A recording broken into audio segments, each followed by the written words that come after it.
people were convinced that Chuck was taking a hit off a bong when they heard that noise, and that was amazing. Excellent. Was it? If you do it without hitting the sides of the cup, it makes a definite. Yes, that's a very bong noise. I speak as though I of course have no information on that. Don't know that at all. Neither do I. That's exactly what that sounds like. Zero info. Yeah. I've seen it on the TV. Hey, Gust is here. Gust is here for the recording, everybody. Aww. We're just getting rolling, honey. Good morning. No, we're just getting rolling. No, that's fine. My very sleepy wife is bringing me a bunch of dogs that want to say good morning to me as we get rolling here. Where are you at, Yabba? Okay, that sounds like heaven. Okay, here she comes. Oh, is that Abby Dawn? Abby Dawn. Abby Dabby Doo? Just take a quick kisses break. Okay. It's a very good morning. Are you good now? Are you okay? Are you okay? We haven't actually started yet, but we are live, so people can see me getting just molested by my dog. Hello, other dog. Is that's the verb we're using? We're sure about that? Yeah, I mean, it's happened. We're live. We can't take things back. And here's the Gusta saying good morning to everybody. Hi, Gusta. Oh, dogs in the command center. I like it. Okay, cool. Oh, I did a really good job of aiming the camera. I see it delayed on Twitch. I didn't realize I was really just taking a stab at it. All right, let me post two places that we're live, and we'll get rolling. And basically, we're just going to literally go through every faction in the game. I've put some of them together. Like I put all of melee Marines together, and then I put shooting Marines together. And we're just going to go through. Star Striders. What's that? The Elysian Star Striders. I don't know what that is. It's a faction. Okay. It's a very bad one. Well, I meant... Okay, so not every faction, then. Angular Box?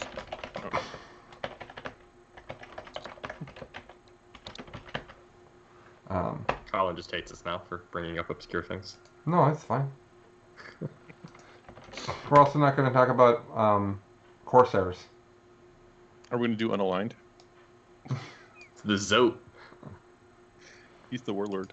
The Zote is much better than the Amble. That's all I have to say. The in 40K Gladius, there's a lot of stuff that you never see on the table. Like there's a lot of umbols, and there's a lot of what's the floaty ball of you can't melee me and you have to shoot me. Umbra.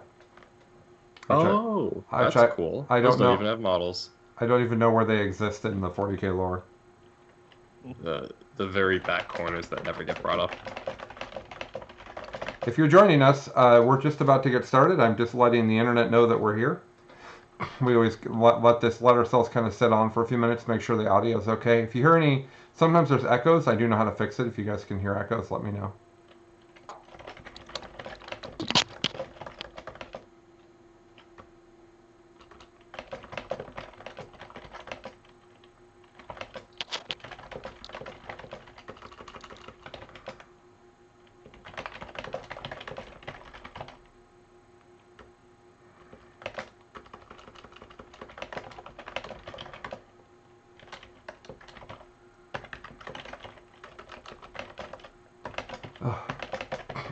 I can't type at all. I don't know what's happening. Okay, that was way harder to type than it should have been. All right, cool.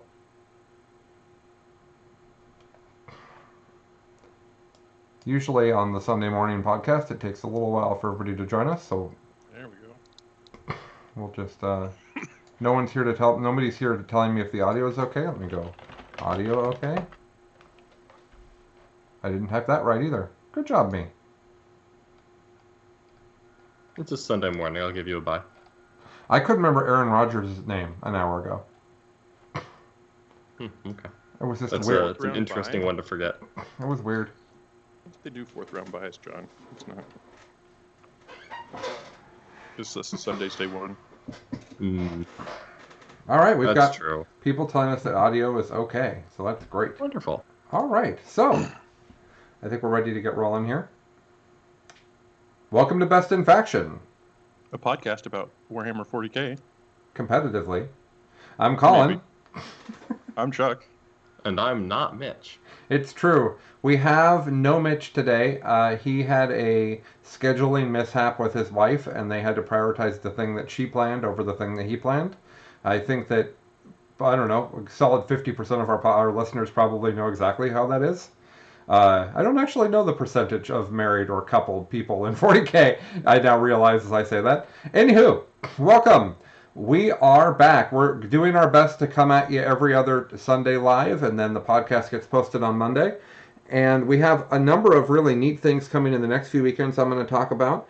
But what we're going to do today with the incomparable John Lennon is we're going to talk through every faction in the game and what you would take if you were really a tryhard. Basically, what would you take if you were going to go to a tournament right now with that faction? What are people having success with? Kind of what are the units that really stand out? And we're going to do that for everybody. And then while we go through that, we'll also rank them a little bit. We're not going to do 6 tiers of ranking, but we're going to do a little bit of ranking. I've come up with 3 tiers I'm excited about. This is something I want to do about every 3 months. So this is our first attempt at what the format for that looks like. I want it to be different than what Art of War is doing, because theirs is great. So I want to talk about, kind of what are people taking as kind of our version of it, but I also do want to acknowledge who are the haves and who are the have-nots at any one point in the game. So, before we continue on, let's talk a little bit of update stuff. If you missed it, last Friday, I think? I can't remember when. We did a stream game that showed off a bunch of our new tech. We copied some stuff from our favorite streams. Honestly, we copied a bunch of stuff from Art of War. And we now have the gimbal cam on the cell phone, which I think is a very entertaining way to spend my watching my opponent move. Like it seems pretty fun to just have a camera to aim. We also had a live producer switching cameras. We made a point at every turn to stop and give a recap of what had happened that far. So we really tried to make the stream more fun to watch and easier to follow. If you have a chance to watch that, it's on our YouTube, and I would love feedback. We'll be doing more of that next weekend. So here's what we're doing next weekend. We are going to do a 4-person RTT that will look like not a 4-person RTT to you, because Chuck, the theme of the RTT is Chuck's sister's adventure at a tournament. So Chuck will be on stream the whole day, and he will start off his morning playing against Tyler Bortel, who was at Hammer Out Cancer and got great feedback for how good he was on stream. He'll be playing the updated version of his triple Hyrule list. He made it way better. He basically, honestly, Sean, you'll get a kick out of this. He took the tech, the non-Demon Karen tech out of the Demon Karen list and added it basically. So he's got the Devil Gaunts and he's got the Flyrant, and he's changed from Ripper Swarms to Horns. So it's now the things I like most that are not Demon Karens and Hive Guard in the Demon Karen list. But anyways, Chuck will play that in his first round. And then no matter how Chuck does, which is, I guess, different from a normal RTT, Chuck will then play Mitch in the second round. And Mitch is going to be playing, I'm not going to talk about it yet, but you guys might be aware that Mitch is able to find places where Forge World has made math mistakes. That is actually the thing that Mitch might be most known for, in fact. So he has made, I believe with the help of Peter, who's been our local Peter, who's been on the show a bunch, they have made a guard list that Chuck will be playing in the second round that really shows off how there are some stuff in Forge World you may not have noticed. So that'll be his second round. And then no matter how Chuck has done to this point, Chuck's reward, hopefully you're not 0-2 because that won't be very much like an RTT. Chuck's reward will be a third round game against me, and I will be playing Dark Angels. And I will play Dark Angels, unlike our stream game, I will play Dark Angels with the correct rules. Is going to be my goal for that weekend. Because I'm actually going to play, Tyler. It was originally Noah. Tyler and Mitch. I'm going to play them also on that day off stream. So everybody will have played everybody, but you guys will watch Chuck's adventure through the RTT. And then on the next episode, we will do game reports, and we'll talk through what we saw and what we learned and share all of our games. So That should be really fun. I was going to take Necrons, but 2 Tyranid players in that RTT for Chuck is not a very good representation. I'm thinking of it more as the first round is just someone. So he's playing Tyranids in the first round, right? Not super common. That's usually in the first round of a tournament's usually where you're going to run into the offbeat thing that you don't normally get to play against. In this case, it's Chuck gets to play Tyranids all the time, but whatever. And then the second round, I like the idea that it's Guard, which is a competitive army, but it's an offbeat version of it. That seems very appropriate for a second round of a tournament. And then the third round, you settle in and you play the meta thing. You play the thing that lots of people are taking, that everybody has to prepare for, played by a really, I'll say, high-level player, which is weird to say about myself. So that's what we're going to do, and it should be just a heck of a good time. Okay, so that's the RTT, new stream stuff. Then at the end of March, we're going to have some quarantine and travel happening, and Michael Timpey and Tyler Agee are going to come and join us for a weekend, and what that's going to allow me to do is play a bunch of games against different versions of Necrons against one of the most enthusiastic Necron players on the planet. So Chuck is not super into them, and there's a number of lists that people are telling me are super high-level competitive, and we need to see that for ourselves. So we'll be playing all types of Necron matchups. They'll get to play against Dark Angels, which I think they'll feel really bad about. They'll get to play against White Scars, which we know they feel bad about. So maybe we'll get some Triple Catan, though. I'm actually pretty excited about Triple Catan. And then Tyler will bring a bunch of ad back, and maybe some Grey Knights if we ask him nice. I've played one game against Grey Knights in 40k. That's my sentence. Wow. I don't know. That's Is one there of the factions that tempts me. I love being able to transport my guys around the, teleport around the table and shoot out a line of sight and stuff. I think they have a lot of cool tricks. Yeah. Yeah. I actually like Grey Knights a lot right now. That'll hopefully be an entertaining game if you get to play them. Yeah, for sure. John, is there just out of curiosity, is there a faction that you have that you're just weirdly never play? You don't play against orcs ever, right? I actually have started playing against orcs more now that we have the things. I suppose I could say Chaos Knights, if that really counts. I've never played against Chaos Knights since they got their codex. Okay. Just still haven't played against it. I don't know, how often I'm supposed to play against Chaos Knights, but statistically I should have played them once in the past 2 years since their release, and it hasn't happened yet. Yeah. Yeah. God, there was one other one. I bet you almost never play against Tyranids. It is definitely rare. Yeah. But it does happen on occasion. Yeah. Genestealer Cult, I think I've played against like twice in my life. There was a period of time there when the Kraken Genestealers were so popular. I felt like I played one every time I went to a GT. It was just Colin, though. No. No. It wasn't. No, he was on to something else, but I was well prepared. So I remember that period of time. I had moved on to Yanari and was winning those tournaments, and Chuck kept wrecking the Kraken Genestealer players because he had played me so much. He would walk up to the table and he'd say, "I'm sorry, I'm very well practiced for this." Yeah. So I think for me, well, actually, there was when I was playing Genestealer Cult, and so was Alex, and John was, and Nick was, and everybody was winning with it. None of us played against Genestealer Cult in that entire time.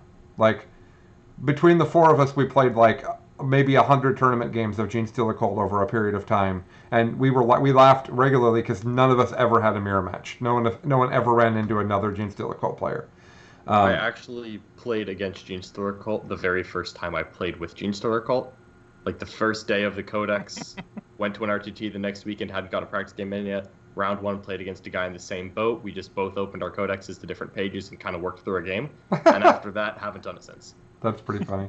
I was actually realizing somebody asked me about the mirror match because I was talking about the placement of Dimachorons in the meta, and someone's like, "Well, what's Dimachorons into Dimachorons like?"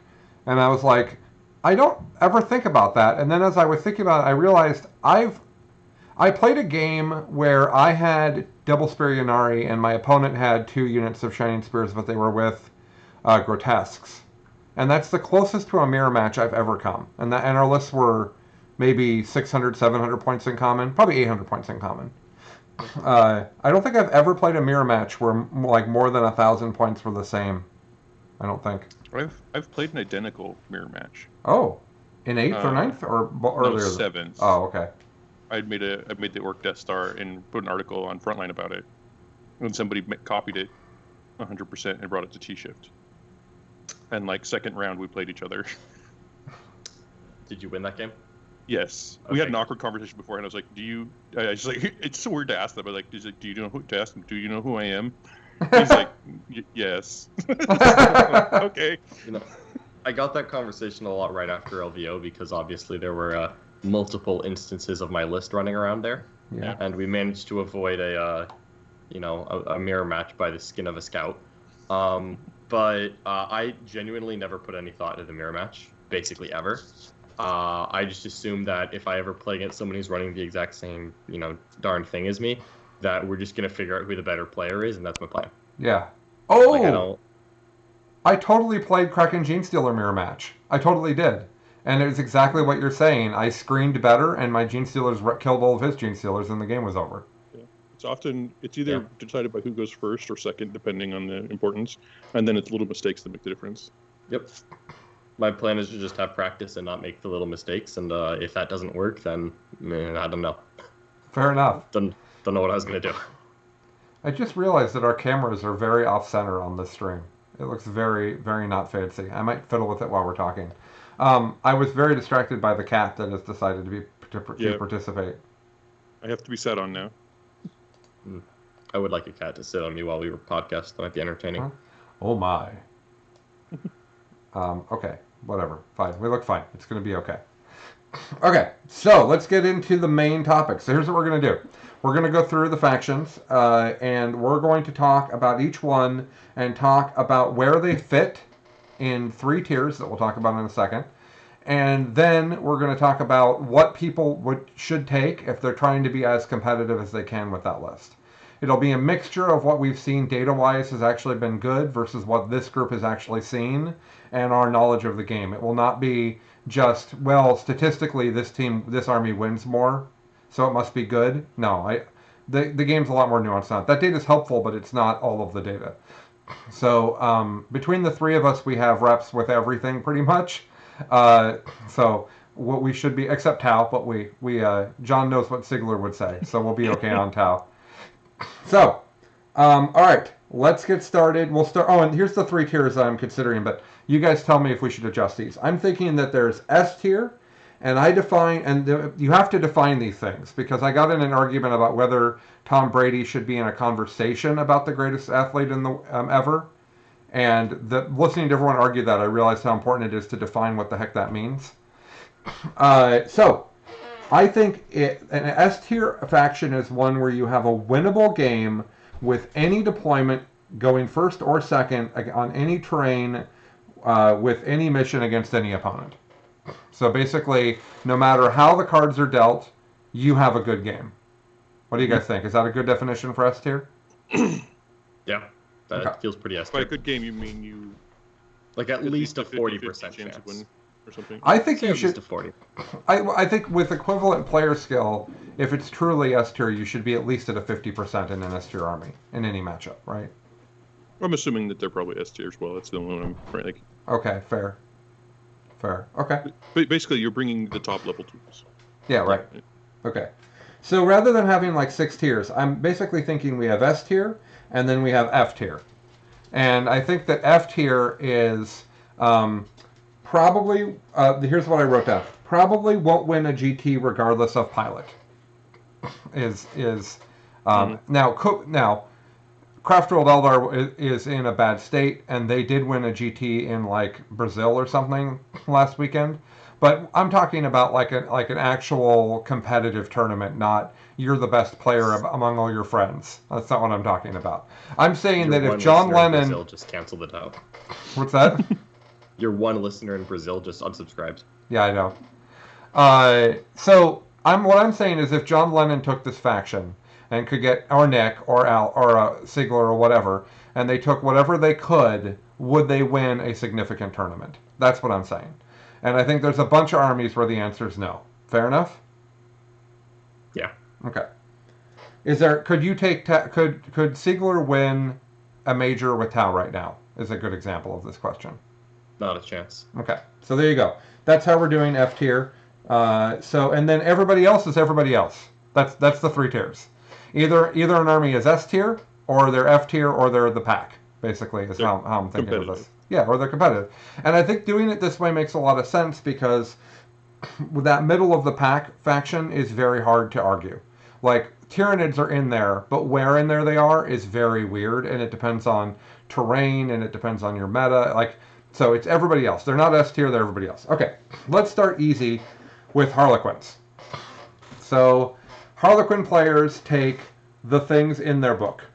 There are not that many things to take, but there's basically, you take fusion boats, which I actually don't think is the best option, but it's common, or you just take dudes in boats with close combat weapons. But it seems like a lot of Harley players are pivoting now to a whole bunch of dudes on foot.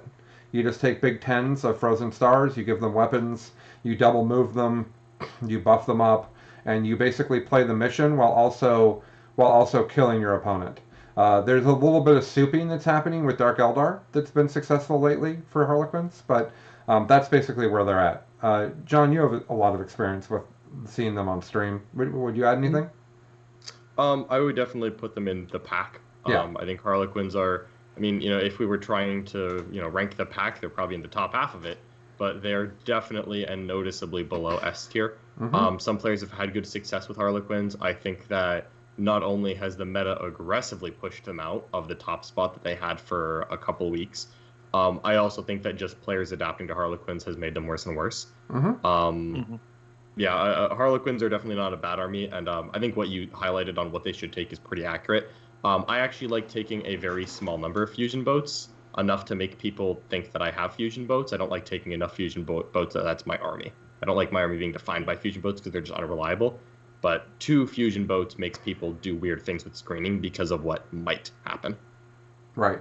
I agree with all of that. And also, that was my take at the beginning of Ninth, is that Harlequins wouldn't stay top tier forever because of new books and also because of people learning their tricks. Now, in fairness, Harlequin's win percentage is still really high and hasn't actually gone down recently. So this is our opinion, and the data is not showing this yet, but over the next 3 to 6 months we might see. We should mention that Haywire bikes are still good. That's a silly thing for me to not mention in the Lennon. Oh, I think they're still bad. After Peter's first weekend playing with him, he said, "I'm going to get rid of all these boats and replace them with troops." And I still think all the troops and Haywire bikes is a fine list. Yeah, because you're participating in the mission while you're doing your killing, and that's peak Ninth. Right. Right. Okay, so Harlequins, we're putting them in the pack.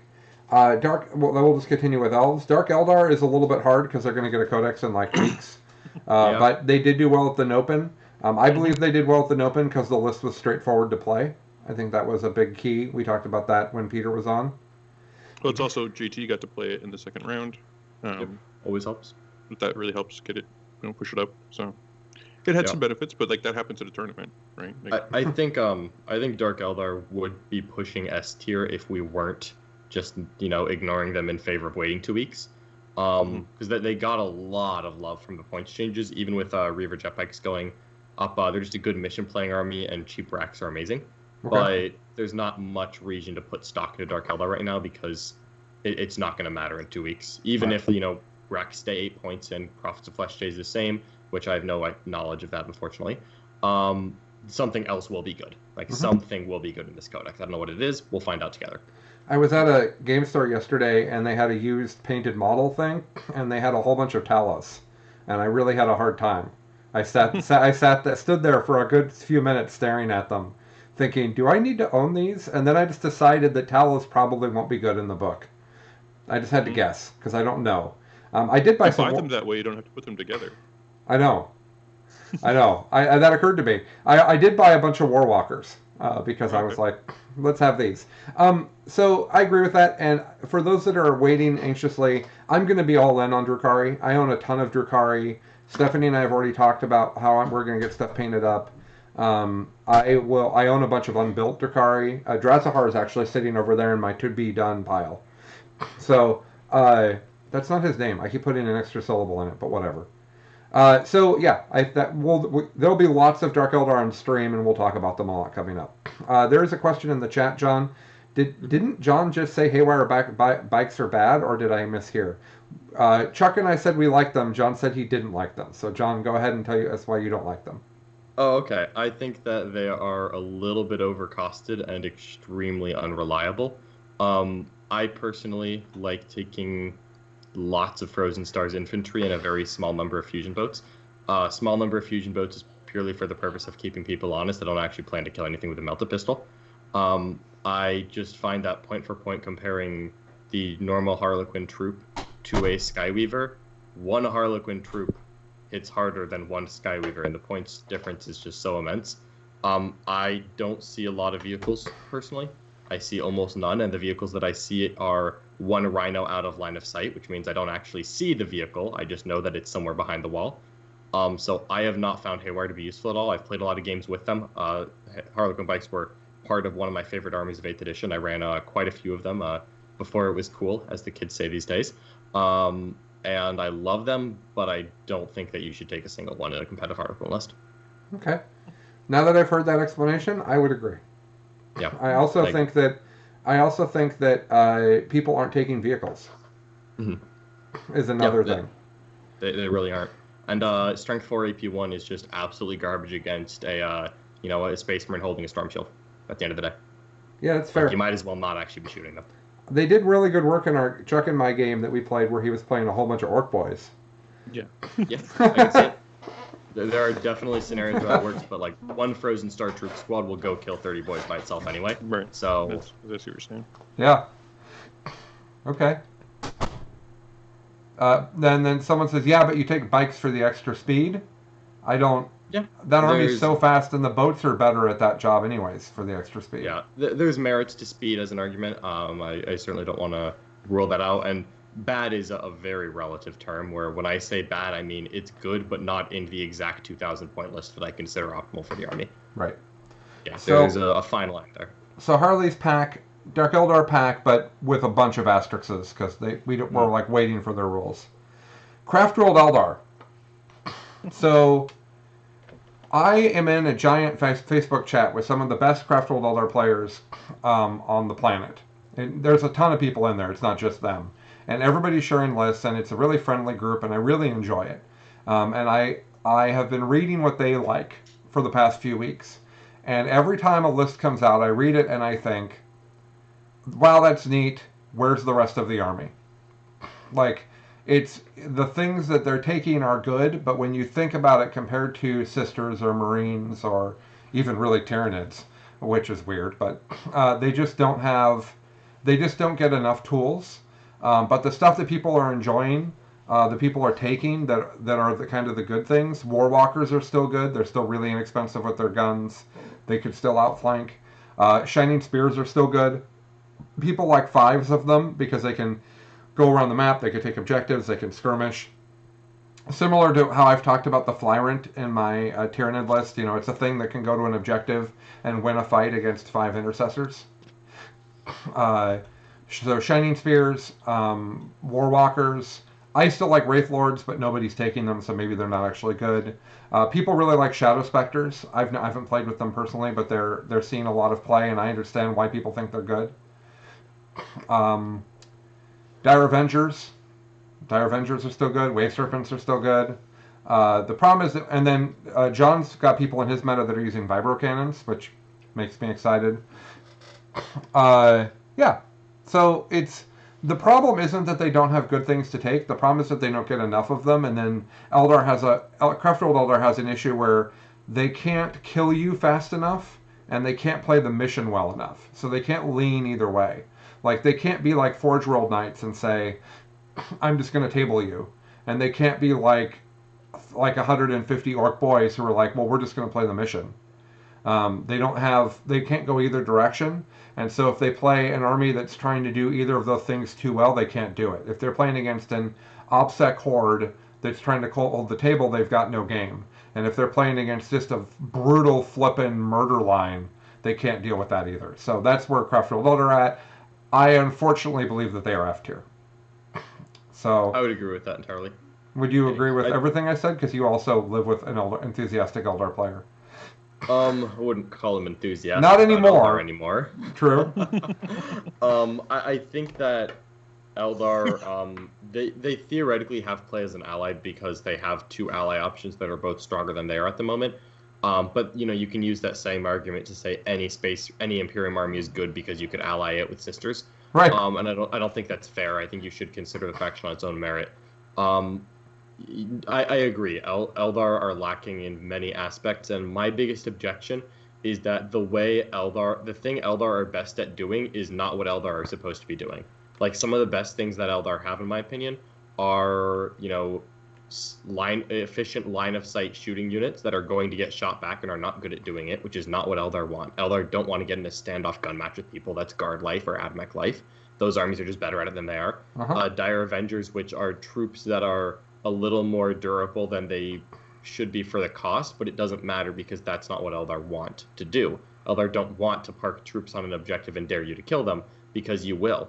And the fact that it takes more effort to kill Dire Avengers than I want it to take doesn't actually matter, because that's what's worth doing in 9th edition, and I'll still get it done. Right. And I just think that all of the things that Eldar are best at right now are not Eldar playstyle stuff.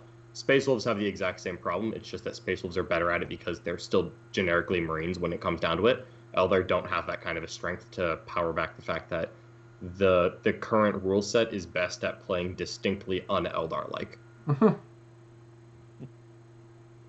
It's an unfortunate place to be for Eldar players. I do sympathize there, and as much as I personally disdain Eldar because I've had many bad games with Eldar in the past, I hope that they return to a lore-friendly and somewhat competitive state sometime soon. I don't think they're there at all, though. And it's interesting. I agree with everything that you said, and I don't know what they do. I'm glad I'm not in charge of rewriting the Craft Old Eldar Codex. I was going to say exactly the same thing. They've been so many things over the years. I don't even know what they are anymore. Yeah, and just making them cheaper is not the problem, because that's not what Eldar are supposed to do. Right. When you take more cheaper bad units, you don't make Eldar, you make pointy-eared Imperial Guard, and that's not what Eldar are supposed to do. And when you try to do that, you lose to real Imperial Guard. Right. We've tried many things with Guard where we tried with Eldar, where we tried to make an efficient shooting Eldar army, and I played it with my generic Imperial Guard, and I rough stomped them multiple times. It's just you're not going to be better at this type of style than I am. Never. And even in 8th, when I was winning, basically there was the point in 8th where I was playing Wraith Lords, and the thing I took to Canhammer at the end of 8th, I tried Wraith Lords and Night Spinners and Vibro Cannons and stuff. That list, I now acknowledge there was nuance to it, but that was math, right? Mm-hmm. I was mathing people, and I was playing the mission while doing it, and that was really hard for people to deal with. But even in that situation, the things I didn't want to play against were the efficient gun lines. I didn't want to play against Tau. I didn't want to play against Guard, super efficient Guard. I didn't want to play against Knights. I lost at LVO to Knights. So that's a good example of what we're talking about. And now that problem's even worse. I do want to share that we've got Seth here from the Dangly Boys in the chat saying, yes, tell everyone to stop taking them haywire bikes. Because in a minute we're going to talk about what Seth is excited about in Orcs. And I believe that it will be clear why he does not want haywire bikes on the table. And then somebody said, and then what if I presume someone that Seth gets to play says, don't worry, Seth, I'm not removing my 2 squads of bikes. So that's funny, but also an important point. We're talking about the general meta. If you know your local tournament scene, it's perfectly reasonable to change your list to match that. Yeah. If everyone's playing parking lots and you're playing Harlequins, yes, take haywire bikes. John's not saying that they have no purpose. If you're literally riding in the car to the tournament with somebody who brought a dozen vehicles, yes. Yeah. Or if you're going to a team tournament, I think that they're actually I think the best team list for Harlequin has a lot of haywire bikes, frankly. Right, because it's very hard to beg your captain not to play into Storm Shield Marines. Yeah. Because the number of things it's bad against is small, and the number of things it's good against is big, is what John's saying. Mm-hmm. Okay. We're through the elves. Let's continue on Xenos into Necrons. And I presume that Chuck will lead this conversation. Oh, you want to start with Necrons? Yeah. So they're all over the place right now. Okay. I went and took a look at what people are playing. There is the Triple Catan list, where we're seeing people just maximize the fact that you can't kill off a bunch of their mortal wound output in a hurry. That's either flavored with more close combat or sort of clearing shooting stuff. This seems very good to me. I don't actually know where to put it on the list. I believe it's in the S tier, but I'm actually kind of... I haven't experienced it myself, so I guess I'm hesitant to put it in that space. John's calling to someone. I'm wondering if Siegler's going to, like, magically appear. Hello? Yes, you wish to talk Necrons? No, not quite. Okay. Maybe Nick, though. There's a small chance of Nick. Okay. So you think Triple Catan might be S tier? Okay. It might be. Okay. I'm hesitant, but it's definitely towards the top of the competitive. Then there's the sort of traditional Silent King build. I think it was S tier, and I think it slipped a little, but I might be wrong. Well, let me say about that I think the Silent King is worried about efficient gun lines, and Death Guard are pushing us to efficient gun lines. So if that was the best Necron list, I don't think it will stay that way because of what everyone's taking. Because in the games we saw with Silvertide, if you take enough guns, there's just no more Necron warriors and no more King. Yeah, a big part of the reason that I don't like them, I think, is the reason that they're slipping is they really, really want to say, here's 20 warriors, and I hope you don't kill them all. And that just feels like a lot of hoping for me. Yeah. And I think that's not something you bring to a five round event and expect that people won't be able to handle. Right. So that's just for people's benefits. The Silvertide is 40 Necron warriors, the King, maybe some Ghost Arcs, Scarabs for sure, and then the buff characters. Right. That's what we're talking about. Oh, and the punchy, either the punchy or shooty Catacomb Command Barge. Is that still cool? I actually did that. Lich Guard are also very common, or not very common, but I see them in the best Silvertide lists. Okay. 10 Lich Guard are really good as well. I feel like they're frankly, I know 3 tiers for the sake of simplicity, but there's a couple of armies that I jokingly refer to as the Sex Panther armies, where 80% of the time they work every time, where this list is usually an S tier, and then every once in a while it is not. And I feel like Necrons, and like almost all the time, it works every time. Like Necrons usually will do well against Sisters of Battle and Space Marines and armies that we will tell you are S tier in the next hour. And then every once in a while you just hit something and you're exposed. And like that doesn't mean that you can't win a tournament, because like Necrons could 100% win a major. Like I could very conceivably, if like you told me LVO actually happened this year and Necrons went 9-0, I wouldn't be shocked by that. But also, if you told me that, Richard Siegler brought his Necrons and he lost day 1, I wouldn't have a heart attack either, because sometimes it just happens. Like, I've seen a lot of, Richard playing Silvertide specifically, and he's had a lot of great games. He's beaten me with lists that I, tried my absolute best on. And I've beaten him as well with lists that I thought were really good. We've had some great S tier on S tier games. And then every once in a while, I see him play the Necrons into something that shouldn't even be that bad for him, and something happens, and then it's just over. Mm-hmm. Like, he had one bad turn against Death Guard where he didn't even roll that bad. He rolled about 3 less 5-ups than were average. And suddenly the Warriors disappeared without a reanimation roll, and it was literally just game over. And it's like, oh, wow, the game just ended on turn 2, and, like, there's a couple different armies, so I'll probably make the Sex Panther joke several times if you continue to listen to this. But there's a lot of armies that are like really close to S tier, and then every once in a while they're just not. And this is where I put Demacarons, by the way. Yeah. Where like Demacarons have absolute play into other S tier armies, but they have that 20% of the time it works, not of the time kind of problem. And then suddenly you're playing AdMac and they go first. Yeah, I get you. Like, sometimes it just happens. Yeah, and I'm not. That was why I wrote the definition of S tier the way that I did. Because Necrons are not S tier by this. Everything John's saying is perfect, but Necrons are not S tier because they cannot have a positive match, regardless of what's going on. They're going to have a very hard time handling every single kind of list that comes their way, whereas Sisters aren't. Just to use a direct comparison, there's not an army where Sisters are like, well, damn it, this is not who I want in my first matchup at LVO, right? That's not that Yeah. there is no army of that. However, there are absolutely armies for Drukari and Harleys and Craft World and Necrons, who we've talked about so far, where they walk up on then they see Malik or whoever on the other side of the table with some army that they have literally. I guess Malik will beat most people with listens anyways. I don't know why I used him as an example, but they're just screwed. So yeah. So you said, Chuck, you said Triple Catan. Michael's going to be bringing to our stream of his version, which is a double Catan with more Take All Comers tools, and I'm actually more excited about that because it seems like maybe that won't be leaning as hard into the gimmick. But I don't know. I haven't played either list. So and when you've had a Catan in your list, I found it very difficult to deal with. So I understand. That's why I think the triple has some space. I do want to just mention we were talking about the Necron Silvertide, and it's sort of similar to the thing we were talking about with the Harlequins. As people began to understand them, they started to bring ways to kill 20 guys at a time. Right? People came going, okay, can I kill 20 warriors is a question you ask yourself when you're making your list, and that's how Necron started to slide down. It's the same thing with Harlequins. I think as people became more educated, their power started to dwindle. That's a very real thing.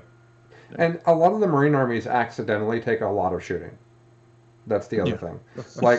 Like Plasma Inceptors aren't in the White Scars list to deal with Necron Warriors, but they sure can deal with Necron Warriors. Right? Yeah. There's this stuff like that. Like I was playing against the 100 Poxwalkers thing with Dark Angels, and I accidentally killed 60 of the Poxwalkers in one turn. Like just not even thinking about it. Just I guess all these guys have bolt guns. Like, look at that. Oh, the attack bikes have 4 shots each, and the Terminators have 4 shots each, and then there's the Talon Masters, and everyone can get +1 to shoot. Yeah, it's a thing. Isn't there a third archetype, Chuck, that people are playing that's all the OBSEC? A bunch of OBSEC close combat units, right? You bring your Wraiths, you bring your Destroyers, you bring all that stuff. You give it all OBSEC, and you basically do a very long-term trading war, where you go out to the objectives, you kill everything you can on the objectives, you take it, your opponent comes back at you, does the same. I put this in the competitive tier because it only has one mode. And anytime you have one mode, I just don't think you're S tier unless you're so broken that they should fix you immediately. Yeah. Yep. So I don't know. I would agree with that 100%. As good as the OBSEC thing is, again, there are definitely matchups where it's just like, oh, that was my plan, and it's not going to work here. Like, someone moves 20 guardsmen, across your deployment zone line on turn 1, and you just wait for a turn. That's literally game over right away. And if they just happen to have 6 squads of those, that's real game done. Like, you don't even need 6, but you can do those kind of things. The anti-OBSEC tricks are rare, but they are adding more in each book. And, as people start to take away OBSEC, being all OBSEC and that's my gimmick is no longer a good plan A. Yeah. So, and also that direct fire's rough too. That OBSEC list, though, you've played against the 2 things I've played the most against you, Chuck, are White Scars and Demacarons. Does that OBSEC list have a game against either of those things? Let's say you were bringing it next weekend. Would you be optimistic? With the White Scars, I would not be, because you're just as efficient at the trades as I am. But you have a little bit more shooting. The Hive Guard are, I believe, a massive issue for the list. Because while we're trading back and forth, you're taking out things I'm not ready to trade yet. Or just sizing down the unit so that when it goes to trade, it doesn't do it effectively. That sort of thing. Like that, when they're little, like a 5-man unit loses 2 guys, you have a problem. Right? Like it's suddenly not going to do the same job. So I don't know if the Dimacarians are as much of a trouble. They come in, they're going to wipe a thing. And then be distracting. For sure. But they don't have the damage output. They may not be able to kill it. And that's dangerous. So. Yeah, even if you're playing the mission, if you can't kill the Damacarons, that goes badly quickly. So the reason I asked Chuck those questions, this is the way that Chuck and I often talk to each other, and I wanted to kind of share that with all of you. If you're thinking about how competitive your list is, if somebody says, I have this list, well, the thing you know the best is the things you've practiced against the most. So start there. What happens if this thing I'm excited about into each of those things? Because if you don't have an answer for how to deal with any of the matchups that you most commonly play, you're not going to be good at the niche matchups. So that means that this conversation tells me strongly Necrons aren't S tier. Because with each of the armies, we came up with things that army doesn't really want to deal with. And then John pointed out that much like several armies, Necrons also need things to go right. And if things go wrong, even a little bit mathematically wrong, it can go south very quickly. So that also is something that an S tier army shouldn't have. Okay. Yeah. We're That's why I go back to the Triple Catan. I feel like that's their next step. I just don't have enough experience to feel like I can say for sure it's the best thing. I'm going to put Pack Plus on them. All right. And I'm going to put accept Pack Plus. I'm going to put Pack Plus on Harleys as well, because I think that some people would come on and say Harleys still have one of the highest win percentages. It hasn't gone down over the last few months. Like, they are still winning things. So, okay, let's do orcs. All right. My favorite. I'm gonna start with I'm gonna bury the better topic and just go with 120 boys, 2 custom force fields, war boss on bike who punches things really hard, and some mega knobs. No gas. Or the mega knobs can be turned into mega knobs and gas are essentially the same unit. Okay. You can have gas or you can have more mega knobs. They do sort of that same job of being a mid-tier bully. And then you can have mech guns or more mega knobs or other types of tools. That list, I think, is very effectively playing the game. But every once in a while, if your opponent's just like, oh yeah, actually, I brought the firepower that gets rid of this, you're just dead. And if they happen onto this tech that not a lot of people are using right now, where you take a storm shield and you put it on a Terminator, wild. That's real bad for you. Wild. So I think they're a good army in what I would think of the meta right now is bad for that army. Mm-hmm. So like they're waiting for someone else to come along and punish Storm Shield Terminators till they go away, and then they're like, "Aha, we're back." I think there's still okay. I see orcs as a reality check for people who try to build 2 counter meta.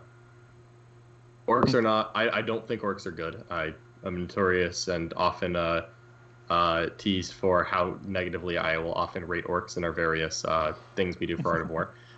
It's become a meme, but I'm also sticking to my guns here. I think orcs are a reminder for the people who like bring all melt-to-guns to deal with Space Marines, that like, hey, you do have to worry about me.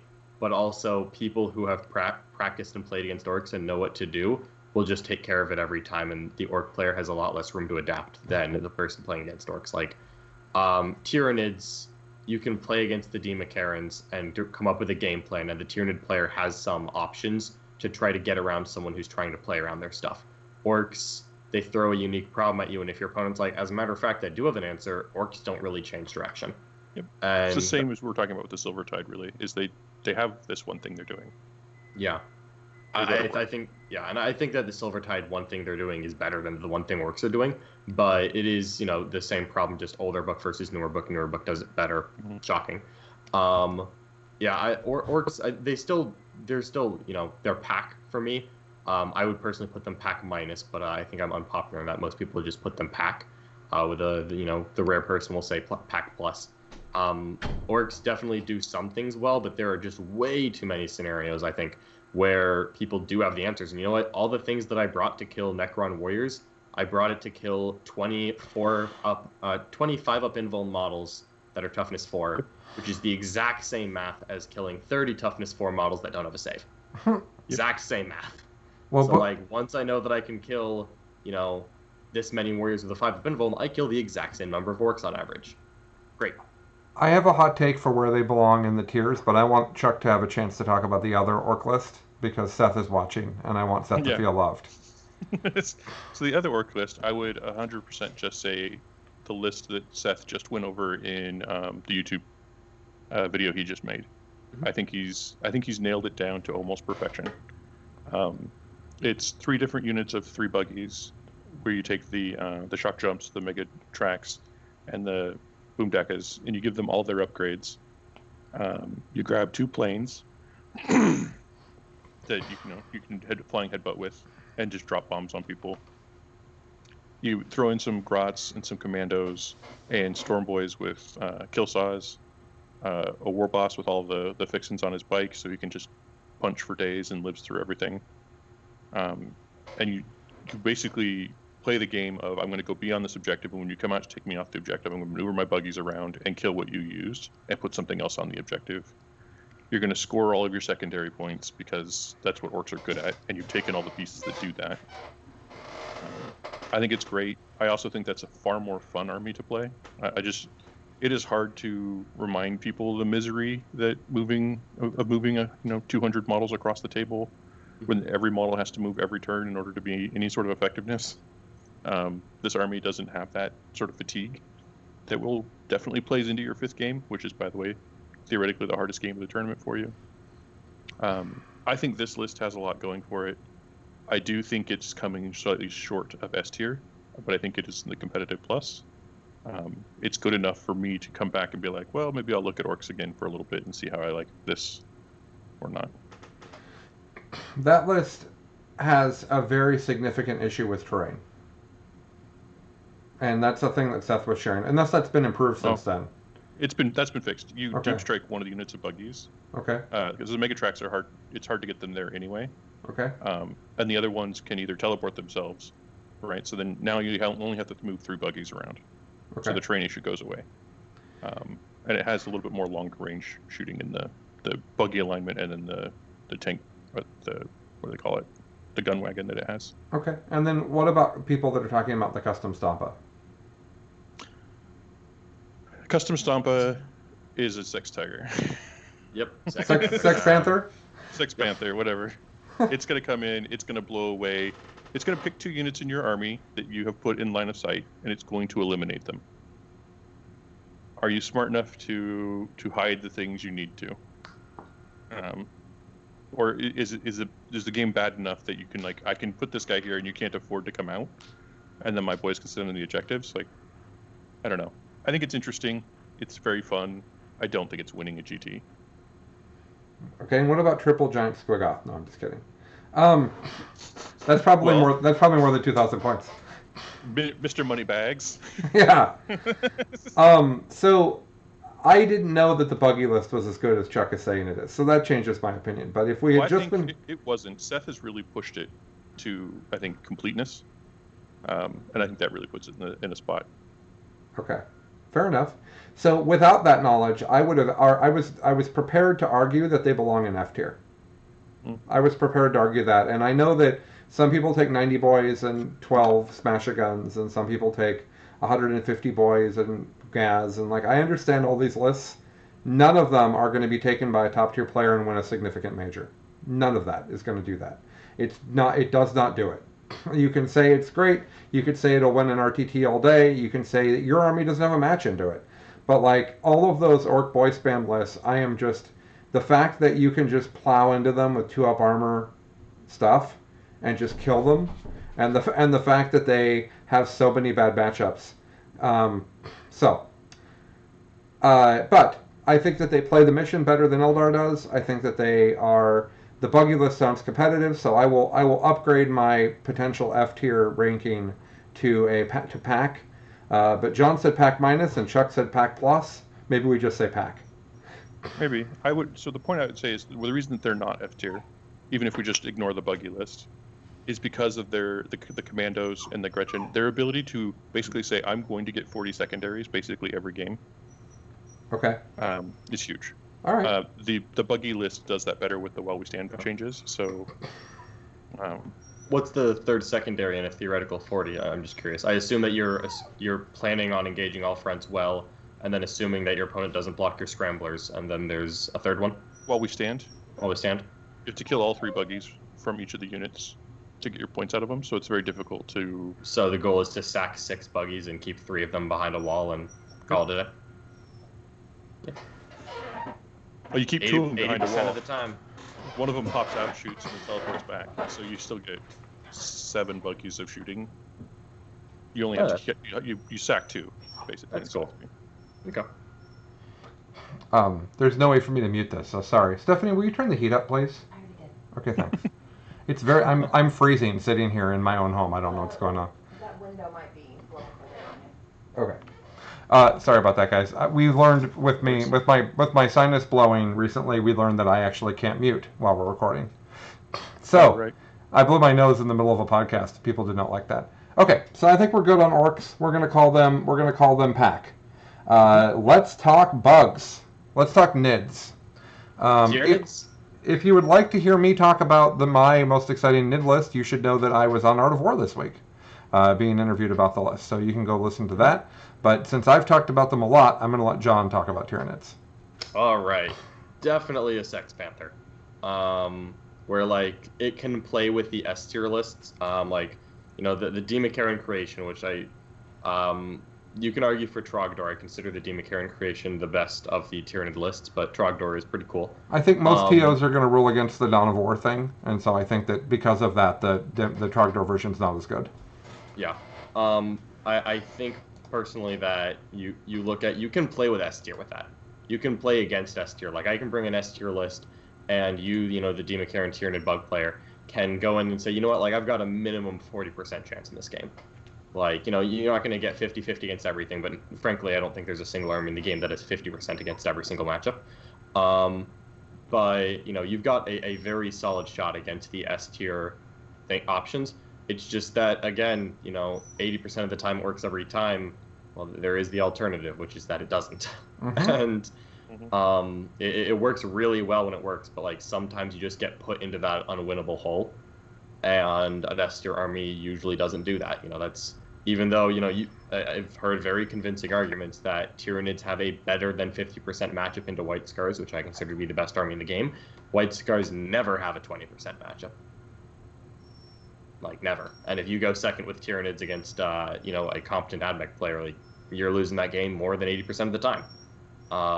That's just the reality of the army. So I'll put them a pack plus, if that's how we're doing things, where frankly I think that they're actually better than Harlequins right now. I would put them actually very similar to Necrons in my personal power rankings. I would be more surprised than not if they made it to win a super major kind of scenario, but like a 5-rounder, yeah, no problem. I wouldn't be shocked at all if Colin called me on next week and said that COVID magically disappeared and he went and won a GT with them. I actually think I could a local major. I think I could win with them. I've thought about that a lot. Definitely in the cards. Yeah. So the deal is, there's a few things that if you play against with Tyranids and go second on most terrain, you're in a rough place. It's AdMech. It's probably versions of Guard based on the ridiculousness Mitch will be showing us next weekend. It's certain kinds of sisters. If somebody goes with sisters, if they go heavy into exorcists and mortifiers and melta sisters, like if they have all the guns that sisters can take, that's a real problem. But like John said, you're not in trouble against Marines. You're not in trouble against sisters normally. You just have a game. The rest of the stuff that we've talked about, I would happily play it into. I'll play Demas into anything that Necrons have, anything Craftworld Eldar have, anything Dark Eldar have right now, anything Harlequins have. All of that I'm fine with, but there are these bad matchups that stop them from being S tier. So I agree, Pack Plus, for sure. And they get their plus enthusiastically because what is popular, they have a great game against, and they're actually really good against S tier. So they're like the counter meta choice. The other Tyranid lists that people are playing, Tyler's going to have his updated triple Hyrule list on stream next weekend. I think that's just worse than the Demakaran list. That's my opinion. Obviously, Tyler disagrees, but that's where we're at on that. Can you guys hear my dog loudly crying? Yep. 100%. Okay, well, I'm going to deal with that. But why don't you guys talk about Tau, and I'll be right back. Oh, he saddles me with Tau alone. I feel like this was rigged. It absolutely. This is all a setup. All right. Yeah, well, you're on your own here. I will enthusiastically tell you that Tau are F tier.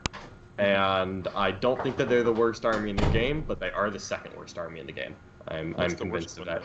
Gene Store Cult. Tau, they try really hard, but I think that they are incredibly one-dimensional, and you can do competitive things with Tau. I think we were supposed to talk about here, like if you want to play Tau, what are you going to play? And I don't want to, poo-poo on the dreams of every Tau player who listens to this. Broadsides did get cheaper. Actually, railsides got significantly cheaper. Yeah, I think that's the key. They're also being an infantry, like an infantry model, being able to grab cover. They're not infantry. They're not infantry. They're battle siege, which means they get absolutely no terrain interactions at all. Like they're just a unit. Cool. So you can do that. I think breachers are still pretty good. Drones are still a useful tool to have. I think one nice big airburst crisis suit is good. You know, there's actually a strong argument from Farsight Remora drones because they're flyers that are kind of cheap, and Farsight Enclaves have this very cool stratagem for mortal wound dealing that it involves you like ridiculously having 3 flyers in the list, but then Remoras are like cheap flyers that you can actually just shove into a detachment, and you can take a squad of them, and they break up into 3 flyers, and then suddenly like you actually do mortal wound tricks with them, which is something Tau usually don't have access to.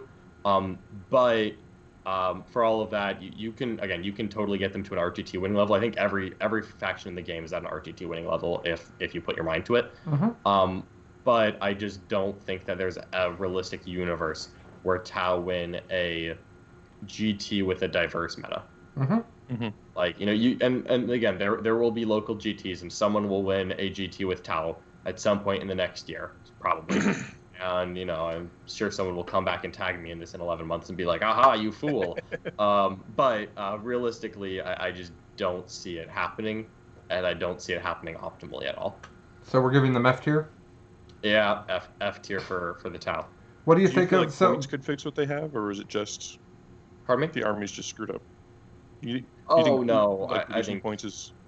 I don't think points are the problem at all. I like... That's my take literally, on them as well. there's the argument about whether or not Montcalm lets you fall back and shoot.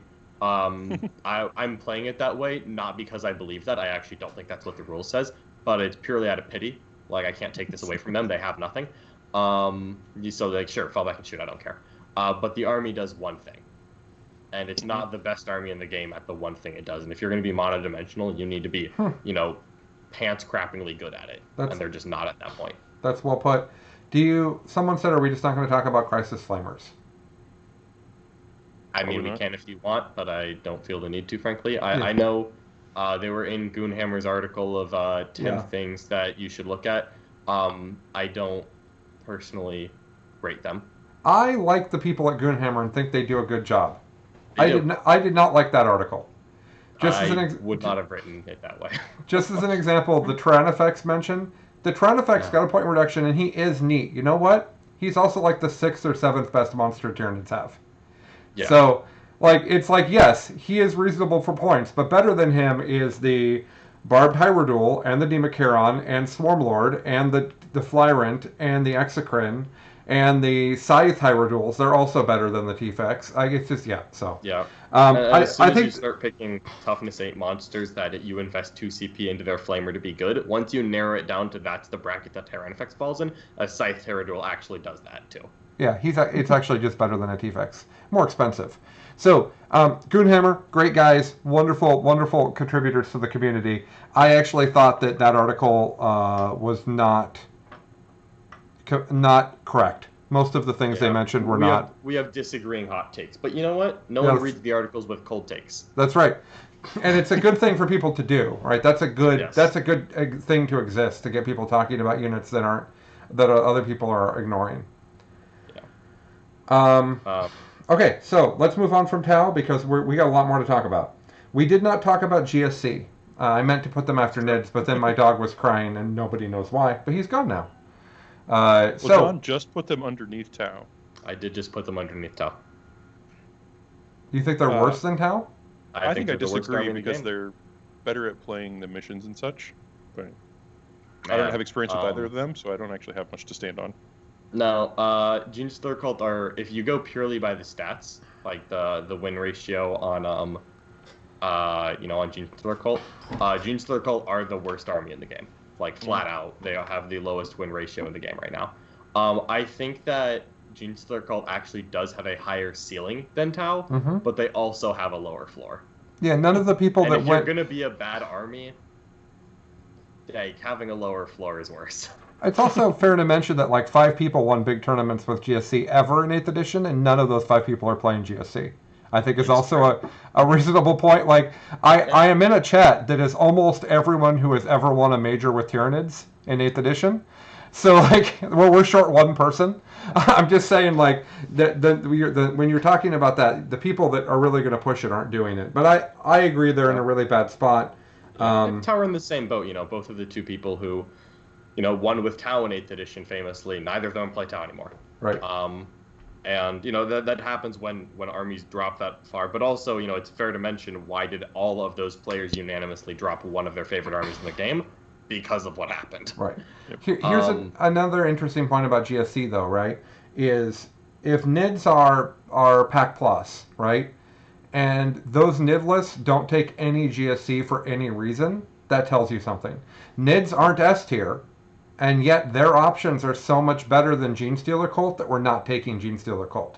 Despite the fact that they have Vect, and they have move forward D6 inches after Deep Strike, and they have come in and shoot your Hand Flamers twice, which is not as good as Devil Gaunts.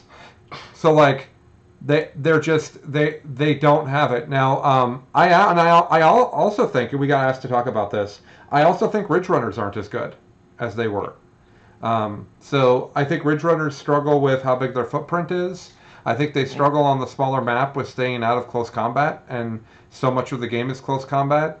I think that their shooting's not good enough into things like Death Guard. I think Ridge Runners are in a bad spot as well. So. Yeah. Now, if again, we do want to present, the small glimmer of optimism for everyone who's listening. If you want to play Genestealer Cult, I have been playing with Genestealer Cult still in practice games because darn it, I like to try. I do legitimately think that a 3 Goliath Truck 9 Ridge Runner build is as good as Genestealer Cult gets. And I acknowledge Ridge Runners are worse than they were when I bought and painted them, but I still think they're part of the best 2,000 points that the faction has access to if you go pure Genestealer Cult. I actually love Goliath trucks, honest to goodness. With Acolytes in them, I presume? With 10 Acolytes, 4 Rock Saws, and a Goliath truck, because it gives you something that the army just doesn't have otherwise, which is a reliable way to get close combat anywhere. And that is strictly what one of the things you need as a Genestealer Cult player, because perfect ambush and the way people are screening nowadays, and some of the targets that can be hidden, like it just doesn't matter. Perfect ambush is no longer what it used to be. But I do honestly think that that is purely making the best of a bad situation. And I love my Genestealer Cult. I managed to beat White Scars with Genestealer Cult 2 weeks ago, but that. Like, to win with Genestealer Cult requires that your opponent has forgotten the dark days of Genestealer Cult being good. So a lot of people block that out because like playing against Genestealer Cult and hard countering them takes up a lot of brain space. And sometimes when you don't use something on your phone for a while, you delete it. And a lot of people deleted the how to play against Genestealer Cult file, and you just really need to hope that people don't remember that if you want to play them. Fair enough. Okay, and Acolytes are still good. Yeah, Acolytes still hit hard. But... They're not super expensive. They still hit hard. Yeah. They lost. Getting +2 to wound isn't a thing anymore. But getting +1 to wound isn't a thing anymore. Oh, that's true. Oh, that's sad. They lost all of it. There's no more pluses to wound if you're Genestealer Cult. Yeah, that's sad. Okay, I want to leave Imperium for last. So I think we've done all of Xenos. I think. And now it's time to talk Chaos. And I wasn't honestly sure how to subdivide Chaos, Chuck. What I have here is Chaos, Death Guard, Chaos Knights, and Thousand Suns as the 4 relevant categories of Chaos playing. Is that reasonable? I think I'll blow all of that up. Yeah. Oh, okay. I think there's Slaanesh demons. Okay. Other demons. Okay. Death Guard, and Soup. Okay. I think that's the list that I see. Okay, I'm going to put demons together because I want this to be a list we can use every time. And Slaanesh demons won't be a relevant thing forever. So demons, Death Guard, and Soup. That's what you're saying. Yeah. Where do you want to start? Let's start with demons. Okay. I agree. I think we're still seeing Slaanesh demons be a thing. I think it's morphing. You're seeing more... You're seeing less keepers, more fiends, more demonettes. But I think even more interesting than that, we're starting to see like the I forgot who was it? Celeste. Just Celeste. No, it's again Liam's list. Was it? No, not Liam. Oh yeah, Liam Hackett's, Matt Marcelli, right?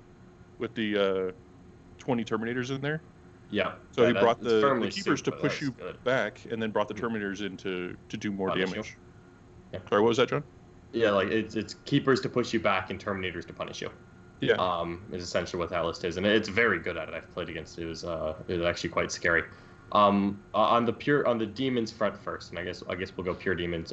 Pure Slaanesh is definitely the most prototypical of that, but also a keeper of secret or a lord of change with 3-up invul -1 damage, and also here's some nurglings because why not? Is a very real thing as well. I'm gonna put demons at pack plus.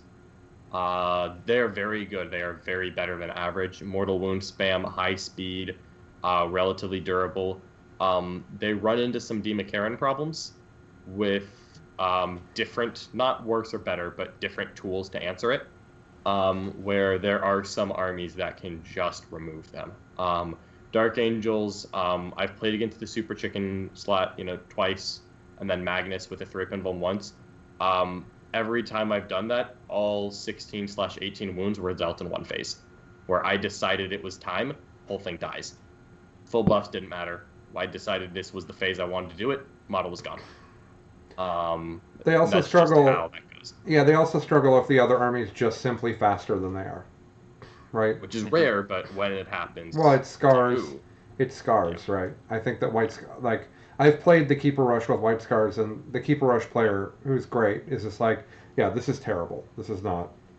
Yep. This is not good. Yeah, and there are other armies like Admech versus Demons is horrendous, like absolutely horrendous. Yeah. Demons have no play into Admech. I actually think that the Keeper Rush list, the way I've seen it, is just the worst Demakaran list, because it doesn't have Hiveguard. That's how I feel about it. But I know that people are adding Magnus and Morty to it, and I want to see that because I think that sounds amazing. And adding the Terminators also sounds great. So those improvements make me like it better. But for my opinion, the Keeper list that we saw winning is just a worse Demakaran list and has exactly the same problems. Right? Yeah, you went second against Admech and you don't have big enough terrain to hide 18 models behind? I'm sorry, you've lost the game. Yeah.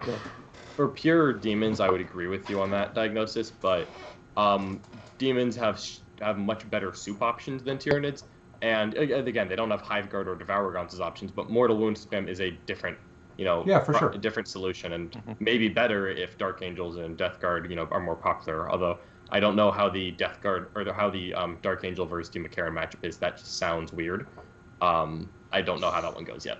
I think that I think the Tyranids are just too fast, and the Hiveguard just shoot things that aren't the Terminator bomb. Has been my thought, but Yeah. we'll see. Okay, so Chuck, so we're putting Demons Pack Plus. Chuck, you're in charge of Chaos for us. Well, John said it. Competitive us. I think so as well, but I don't actually see a place. Chaos is such a souped faction. I don't. Only the Slaanesh demons to me are pure demons. Okay. Yeah. So it's awkward. Okay. I think they're a great ally and they're good for. Yeah. So I think we can do a safe pack where there's potential for pack plus, but there's a lot of variation in the lists that are being brought. Okay. Again, you can I definitely really see a good player win a tournament with demons. Okay. I really like the addition of the 20 Terminators. Yeah, I agree. To me, that list has enough flexibility to be an actual army in the game who's adapting to their opponent. Do we want to flex from Chaos Demons into Soup? Yeah, I think that's the place to be. Yeah. So that one is great. Yeah, which is basically the Chaos Space Marine slot because Chaos Space Marines need soup like fish needs water. Yeah, they can't fill a whole list. But they can bring something good. Yeah. All right. So what are people taking, guys? So got the Chaos Space Marines. Terminators have just gotten points drops on a lot of their tools. So 10 Terminators with combi bolters and lightning claws. Yeah. The Emperor's Children them. You can shoot forever, and then you can charge in. Was it 90-something% chance of making the charge with the Honor the Prince? If you have 2 command points that you're willing to commit to the charge, you have, I believe, a 97% chance of making a 9-inch charge out of Deep Strike. Huh. And that unit kills a lot of things. Yep. Death of the False Emperor on 5+, not 5s, which means that when you prescience it becomes 4+, and like 10 Emperor's Children Lightning Claw Terminators that Deep Strike can take prescience and go charge Dark Angel Terminators actually kill a ton of them. I think like it's 5. Terrifying amount. But yeah, but like what the heck else is killing that? And that's not even counting the shooting in the psychic phase. Like that is way more Dark Angel Terminators than I wanted to lose to that. Yeah. It does very interesting things. I think Emperor's Children are far and away the best of the book Chaos Spacemarine factions. World Leaders have cute stuff like, big consolidates and fighting twice to, kill a screen and move your Berserkers 15 more inches and go contest something. That's cute. That's not the best thing at all. I think Terminators are, and also Emperor's Children Terminators and just Emperor's Children in general, they have the always fight first trait. That's their thing, which is an absolutely wonderful combination when you look at Death Guard and the Foul Blight spawn or like 12-inch aura of you don't count as charging. That's a very difficult to deal with problem. When you start mixing in things like, various chaos, you can't fall back. Also, I fight first. Also, here's a 12-inch aura of you can't charge me, otherwise you count as not charging, and then I fight first. It can very quickly snowball into all of the combos and the stars align, but you still run into the problem that your Terminators are 2 wounds, not 3. If you want incredibly depressing math, this 10-man Terminator brick, it takes 3 Plasma Inceptors to average the whole thing dead. That's not an exaggeration or a lie. I don't need any chaplain chance. I need to be next to a captain and a lieutenant. Jesus. Okay. Bye. Yep. That's an average right there. 3 Plasma Inceptors, whole squad. So does that put... So we've talked about that, and we talked about Monster Mash. Does that put... And we talked about World Leaders. Does that put Chaos as Pack, or does it put it as Pack Plus? I think just Pack, because I think that player skill is more... Like, they have a high ceiling, Chaos does, but I think that you need to be like experience and player skill is way more important to try to make Chaos work than in the other Pack armies here. Okay. Like, it's not that player skill doesn't matter when you're playing Tyranids and Necrons, but like there is a very rare air of Chaos players who can take Chaos and get the kind of results you need to actually be like really good. Like it is a hard thing to work. I look at that as TJ Lanigan is sitting in that space, right? He understands Chaos to a pretty high degree, and he's brought a list that has a lot of very flexible tools. And his list, I think, is really good, but it has a very high floor. So a lot of people looking to get into it would probably flounder with it.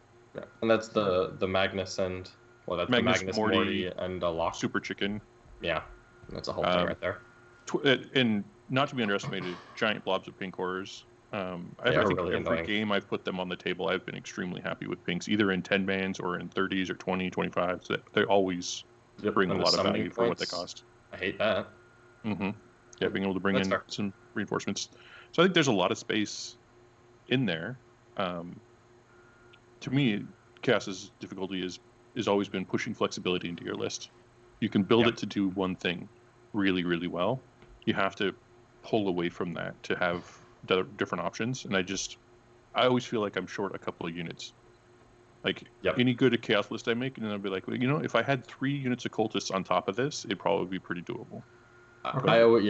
I always feel like when I play against a good Chaos army, that I'm terrified going into the game. Like they've got 20 Terminators and they've got 2 Keepers and Warp Time. And Warp Time, and I have to kill the 10 Beasts of Nurgle. This is the Matt Moore Sully list. And then you hit a point where they've thrown the last missile, and suddenly you're like, oh, there is nothing left beyond what I'm currently engaged with. And they always hit that point before I do, because my units usually last longer than the time it takes me to fire them, and theirs don't. And suddenly you hit a point where there's a grinding combat, and I can keep throwing units in, and they can't, and the game ends right there. And that's where I think that player skill comes in, because you have to use that threat to slow somebody from engaging, and then not do anything with it, and use it again next turn, because you're trying to make the game shorter. Sometimes harder. Yeah, so you're trying to remove a turn or 2 from the game, because Chaos doesn't have 5 sustained turns in them usually. A good player can make that work in a 5-turn game, but it is difficult and requires practice to do. So I'm fine with Pack. I don't think they need a plus. Well, I'm actually kind of excited to talk Mono Death Guard, because when Chuck brought them over, and I'm fine with Pack as well. Are you fine with Pack, Chuck? Yeah. Okay. So for Death Guard, you brought them 2 lists over the first weekend, and my initial impression was meh. And then my Dark Angels playing only made me appreciate them less, because Dark Angels are doing Chaos better than Death Guard.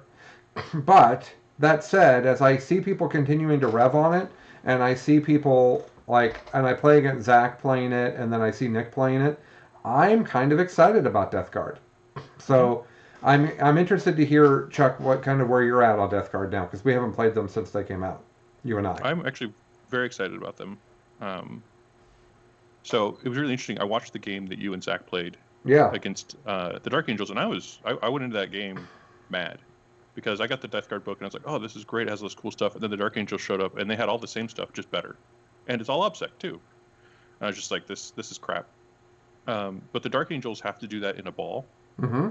And the Death Guard do their thing, spread apart from each other. They don't care. Right. And I think that's the way to be. You operate so that you can have like a core that's tough, but the rest of it can go somewhere else. You can deep strike in somewhere. You can peel off without any problem. If you do that, and then they have a ton of mortal wounds. I've been trying to build lists that just have every incidental mortal wound that's just hanging about, and then the trick that we used a ton in the games we played is those poxwalkers coming in and saying, I do mortal wounds on 6s and I do rerolls. So if you ever get within charge range of 20 poxwalkers, just get your 11 mortal wounds ready, because I'm definitely spending 2 CP on that. So I think they have a lot of interesting play. And then Morty is... Can we pause on the mortal wounds thing for a second? Because I don't think people are reacting strong enough to that. Okay. I think that is a Luda. I think that is an unnerfed Luda level problem for some lists. It moves 4 inches, so I don't give it that much. For some lists, I'm not. Yeah. I think that if you're going to try to beat them with a army that predominantly has to punch, that is a massive problem for you. Yeah. That's the point I was trying to make.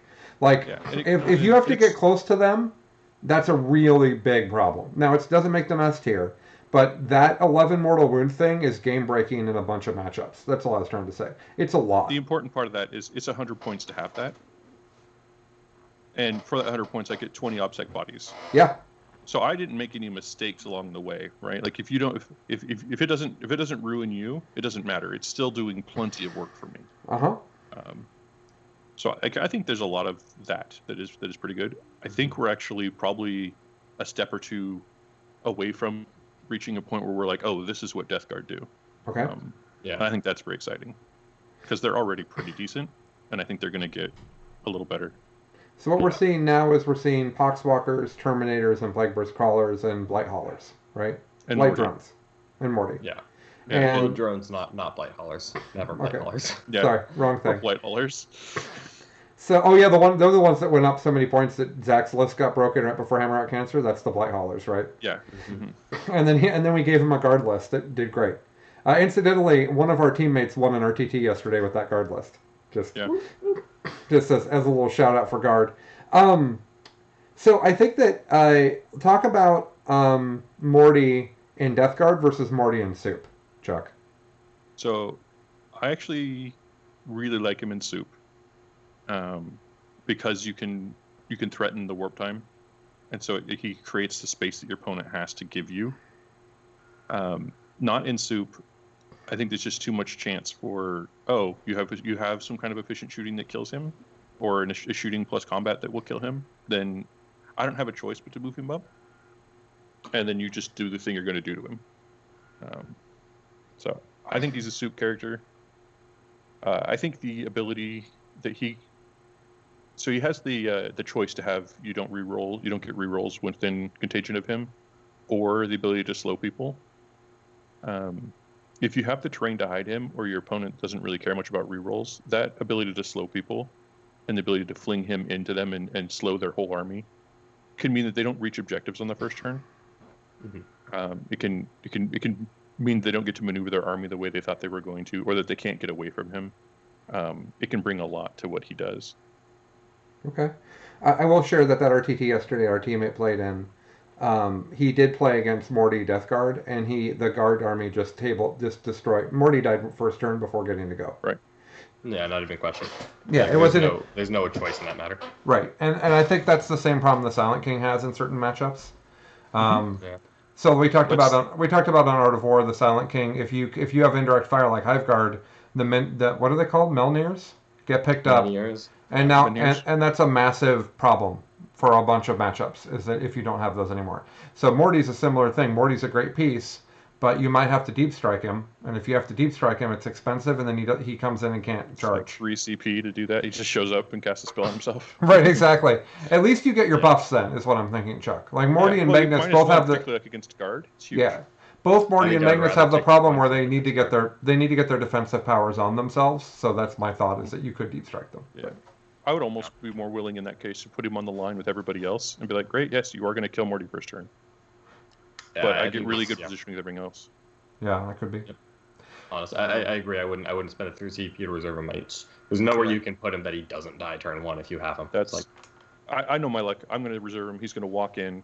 I'm going to roll and fail that psychic test. Yep. I'm going to re-roll it, fail it again. He's going to fail the charge. I'm going to be 4 CP into getting wrecked.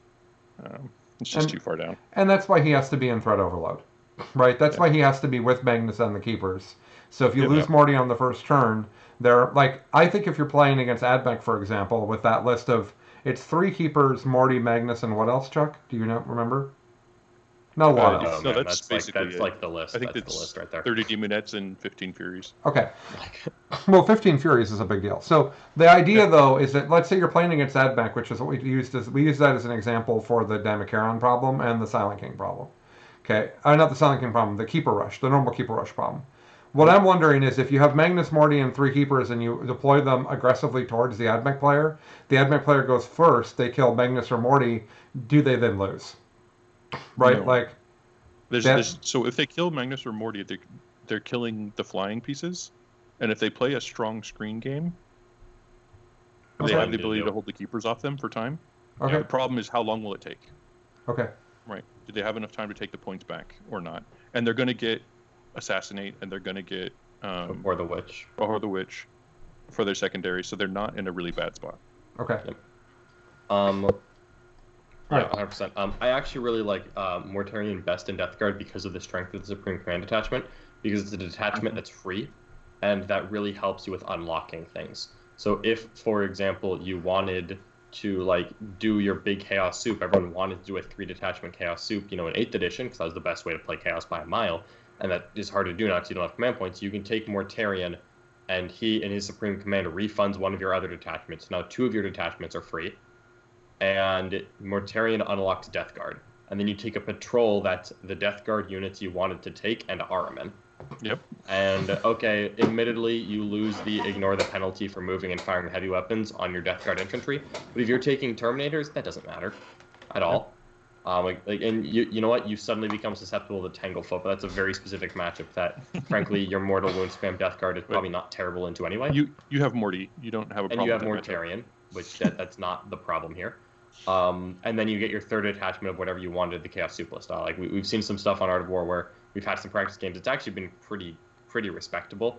Where I had been down on Mortarion before because I've seen him in pure Death Guard and utterly not cared in the slightest. I think Mortarion is just not impressive at all in pure Death Guard. He needs Aramon or his Wordbearer friend. Yeah, he definitely needs someone doing those things. Right. But in Soup, you've got some more plays there. So it seems like we've put Pack across all of Chaos. I think Pack Plus for Death Guard specifically. We haven't really talked about shooting Death Guard, but when you start bringing some Forge World stuff, they can get actually pretty scary. But I still think it's Pack Plus, it's not S. Well, Nick really likes that hit on 2's Dreadnought in his Death Guard. Yeah, and I like that thing too. If you take a Contemptor Dreadnought with double, an Exorbital Contemptor Dreadnought with double Volkite, it's not that expensive, and it ends up with 16 shots that hit on 2's reroll 1s, every 6 is 2 hits, so you average about 19 hits with this Dreadnought. You've got Strength 6, AP 1, flat 2 damage, 6 to wound or mortal wounds. If you get a chain weapon, like a chain fist instead of one of the guns, you get that stratagem where you overflow damage, which is kind of cool on damage 2 death sites, but it's really cool on damage 2d3 contemptors that are also core. And when that guy goes and connects, and you've got 5 attacks, you hit on, sure, but you're very easily hit on 2s, reroll 1s, reroll your 1 failed, and suddenly you do 5 wounds to someone, you're like, all right, well, this is 10d3 dead models. Right. And okay. Suddenly that overflow gets real. It's cool. It's good. I think it's Pack Plus, not S. So why are they not? Why are they not S? I think they're not S because there are gun lines that just end Death Guard. Yeah, there are a few gun lines that can just end Death Guard. There are lists that are too fast for them to handle. Like the Tyrannid matchup was like, I don't know what you could have done there. Like I went from the place where he couldn't touch me to the place where I was touching him and denying him points, and he never got to cross that line because it takes him 3 turns to do what I do in between phases. Right. Mm-hmm.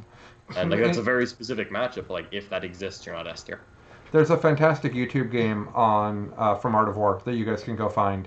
That's John playing my Dimachron list into Nick's Death Guard list. And there's a moment where John's Dimachron leaps over the entire Chaos Army to attack a Plagueburst Crawler. And I was critical of that. And John said to me, John and I are often text while we're watching each other's games. And John's like, Nick's opinion was he would have lost if he had to screen the Plagueburst Crawlers from the Dimacrons because it's too much stuff back there. And I sat and thought about that. I'm like, oh, I'm sorry, Death Guard, because if that's right, that's really bad for that matchup. Yeah, you can't screen it without. Yeah, like what am I gonna do? I'm gonna kill the Poxwalkers and try again next turn, and then all you've done is sat on 0 objectives for a turn. Right. So okay, let's move on. Before we leave Chaos, by the way, for Chaos we did Demons. We did them as a pack, but we didn't give them Pack Plus. By the way, as a Packers fan, is it enjoyable to hear me say pack this much, John? Is this the thing that you're enjoying? Indeed. Yeah. Indeed it is. We should talk Chaos Knights at some point, though. Oh, I'm sorry, we forgot Chaos Knights. We'll talk about them in just a second. We said Demons are pack because the really good lists are souped. Soup we gave pack. We could give pack plus based on what I just said. I believe the soup is with Death Guard and souped into it. You start to get into a space where I think it's pushing up the top. All right, let's do pack plus. Okay, Chaos Knights. Should we do Chaos Knights and Imperial Knights together? Because aren't they taking the same Forge World book and stuff now? Nope. You got to do very different things with them. Okay. Yeah, they're using different data slates, but the stuff you add those data slates changes what they are by a lot. Okay. Yep. Someone talk to me about Chaos Knights then. And keep in mind that we're running long. Chaos Knights, due to keyword shenanigans, they don't rely nearly as much on the Forge World Knights because they cannot add Warlord traits and relics to anyone besides the Warlord if they are doing the Chaos Knight stuff, which is unfortunate for them. It means that they lean really heavily into War Dogs, okay. Which can be very cool, actually. Yeah, I'm I dig not them. an expert on Chaos Knights. I've read up on them several times because I've never played against them, as we mentioned, and now I can't hide it. So I've just tried to do my reading. Whenever I write my Imperial Knight stuff, I always double check to make sure that I should be Chaos. And admittedly, I always come back to, nope, I'm fine being loyal here. But, Chaos Knights where you do exactly one Knight Magera, because you can only give one of them a Relic Warlord trait, then you just start, packing in War Dogs, because they're cheap, they're really good. Chaos has very good, whatever it's called, Dreadhold / burning people down. There's Imperium and Mechanicus for Imperial Knights. And then there's I can never remember the names of the 2 variants of Chaos Knights. But I know what the rules do. Iconoclast and yeah, and the other one. Iconoclast and the other one. Infernal. God, Infernal. See, Chuck said all the answers here. Those traits are much better than the Imperial counterputs. You can, either take a wound, roll on D3 table, or take D3 and choose from the D3 table, and +1 damage, and I think +1 strength and damage on a lightning cannon makes it strength 8, AP 3, ignore cover, flat 4 damage Tesla with rerolls, and you're just holy god. That can just be murderous on anything. But I think that they still have less tools than Imperial Knights because they have much worse ally options, because as good as we think Chaos Soup is, all of the stuff that works in Chaos is keyword interaction and overlap that probably wasn't intended by GW, but we're working with it because that's what they've got. Knights don't have any of the fun keywords to make the allies actually relevant. They don't have demons, they don't have god marks, they don't have heretic Custodies, and 95% of competitive Chaos Space Marine soup is, I have keywords and therefore I do rules that aren't in my codex. Sorry, I wish it wasn't that way, but that's what the book is right now. Okay. Chuck, you're the Chaos expert for the podcast. Anything you want to add or change to that? No. If they fix the keywords so that Mangara could be regular knights in the Chaos Knights. I think they have some play until they fix that. I think they're in a bad spot. Are they pack minus then? Pack?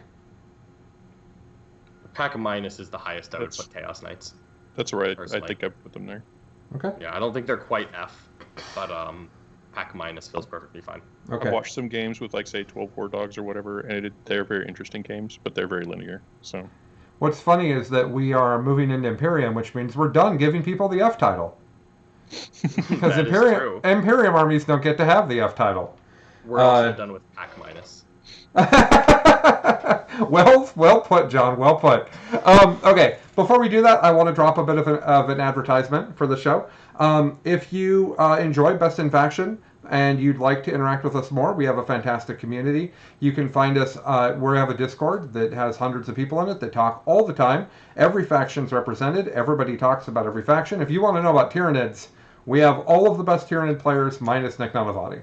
Like, everybody else is in there. So come talk Tyranids in particular, but you can find out how to support us at www.patreon.com/BIFPOD. $5 a month supports the show. All of the stream changes I've made, our hosting fees, are all come out of that money. Whatever money is left over each year, I use to hold Charity Hammer. So none of the money from the Patreon is pocketed by me or my family. It is completely put into the show. So if you like our show and you want us to make more content, even if you don't want to be in the Discord, the $5 a month absolutely adds up and helps. So please come and support us. You can find us on YouTube. You can find us on Twitch. Both those links are easy to find, but it's twitch.tv/BIFPOD. If you would like to watch us record the show and you'd like to see us do it live, we have settled into a 10 a.m. Pacific every other Sunday rotation. So it won't be next Sunday, but it'll be the Sunday after, which will be an absolute hoot because we'll do a tournament recap of the tournament that we're putting on next weekend. So just a little bit of... and if you want to buy Hammer Out Cancer objective markers, they are at 3d6wargaming.net.com. I think it's .net. I think it's .net I too. don't know. You'll know when you get there. Yes, if you want the cool Vince driving a knight neoprene objective markers, they're there. I'm sure you can buy Art of War ones there too, if I had to guess. Certainly can. Yep, and so let's do that. Okay, so I just wanted to... I normally put the patron thing at the very end of the show. People have told me that you're supposed to put it earlier in the show because people don't make it to the end, which made me sad, but we'll move on. Okay, Imperium. Let's leave Marines for last. So let's start with Custodes. John, you're the Custodes person. Yay! Custodies are very good. They've gotten a couple of buffs recently. They still fall into an awkward, I'm more elites than Space Marines and have some durability advantages, but a little bit less tricks. And if I'm going to be low model count, I like having tricks. But, oh my goodness, Colin has a dog and I forgot about Custodies. But I do think that Custodies are very good. They're very easily competitive. Could envision them winning a tournament. They got a great love in the Forge World supplement. They're overall very good. They are limited. Mortal wound spam is a thing. They definitely run into the problem where, as good as they are and as hard of a question as they ask the opponent, sometimes there's an answer that they don't have a counter to. Like, when someone puts 30 mortal wounds out a turn, which is an optimistic number for even the best cast list, but if someone's putting out 20 mortal wounds a turn, most Custodies lists are just like, I don't know. Like, well, what now? And that's it. That's the end of it. Custodies are great. I really like Sword and Board Guard. Hashtag Shield Wall won the Las Vegas Open. They're a great ally in the context of Imperium Soup if you want to go down that rabbit hole, but they're also perfectly justifiable as a standalone.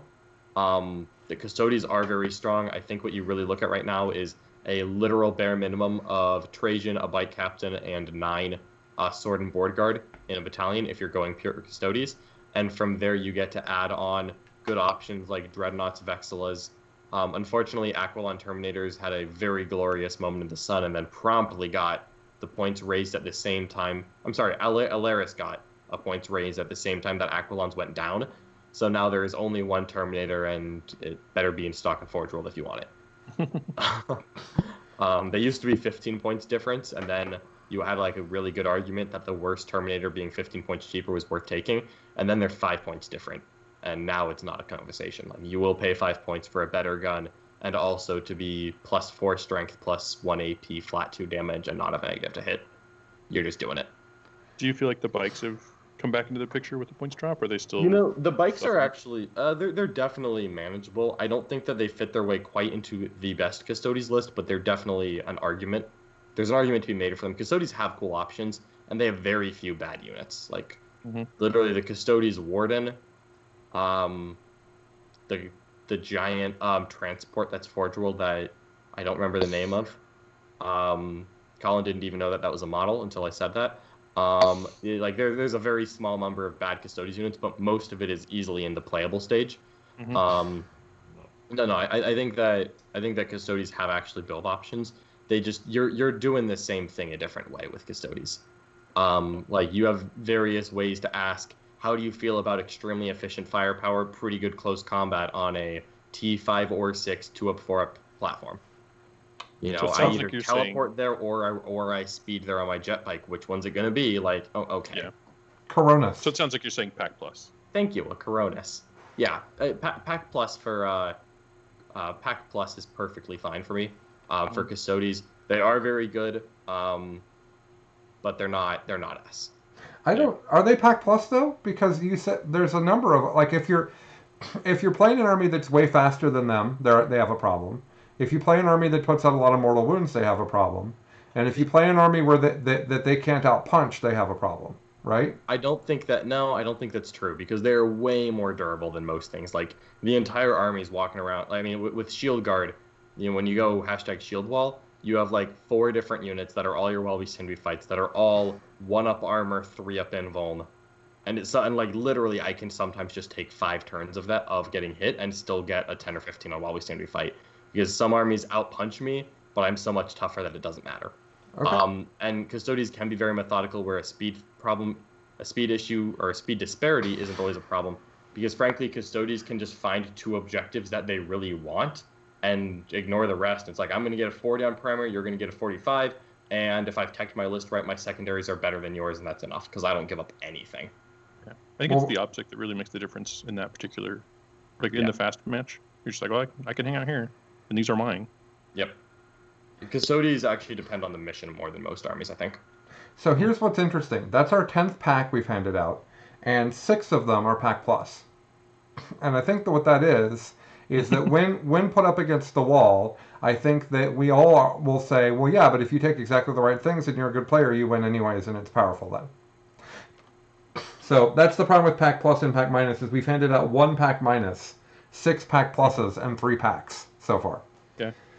Well, I think it's interesting that there's lists that can't hang with an S tier list at all, and there's lists that can take shots at them. Yeah. And I think that's really what we're saying with Pack Plus. Okay. I think what this speaks to is that there are a lot more armies than usual in the scope of the evolving meta that can take a shot at the king. Okay. Yeah. Like, in the tail end of 7th edition, Colin, I don't think, was paying much attention at the time, but Chuck can certainly attest, there was a very small number of people who were near the top, and a very small number of people who could argue about it. And there was a lot of people who didn't even belong in the conversation and never had a chance. Yeah, And I think right this is now, actually, in a lot of ways, this is coronavirus. We're not tearing through the game at the speed that we normally would. We don't have we have good data now, but not a volume of data that we're used to. So I don't think we're not refining it as quickly as possible as we used to. Yeah. That's entirely possible as well. I certainly am not changing my list at the rate I usually do. Yeah, right? All right, so let's talk knights. When we talk about knights, John, is there any reason to talk about normal knights, or should we just talk Forge World knights? If we're doing the most competitive thing. If we're doing the most competitive thing, there are 2 data sheets in the army. Okay, what are they? It's the Armiger, and it's the Megara for Forge World. Okay.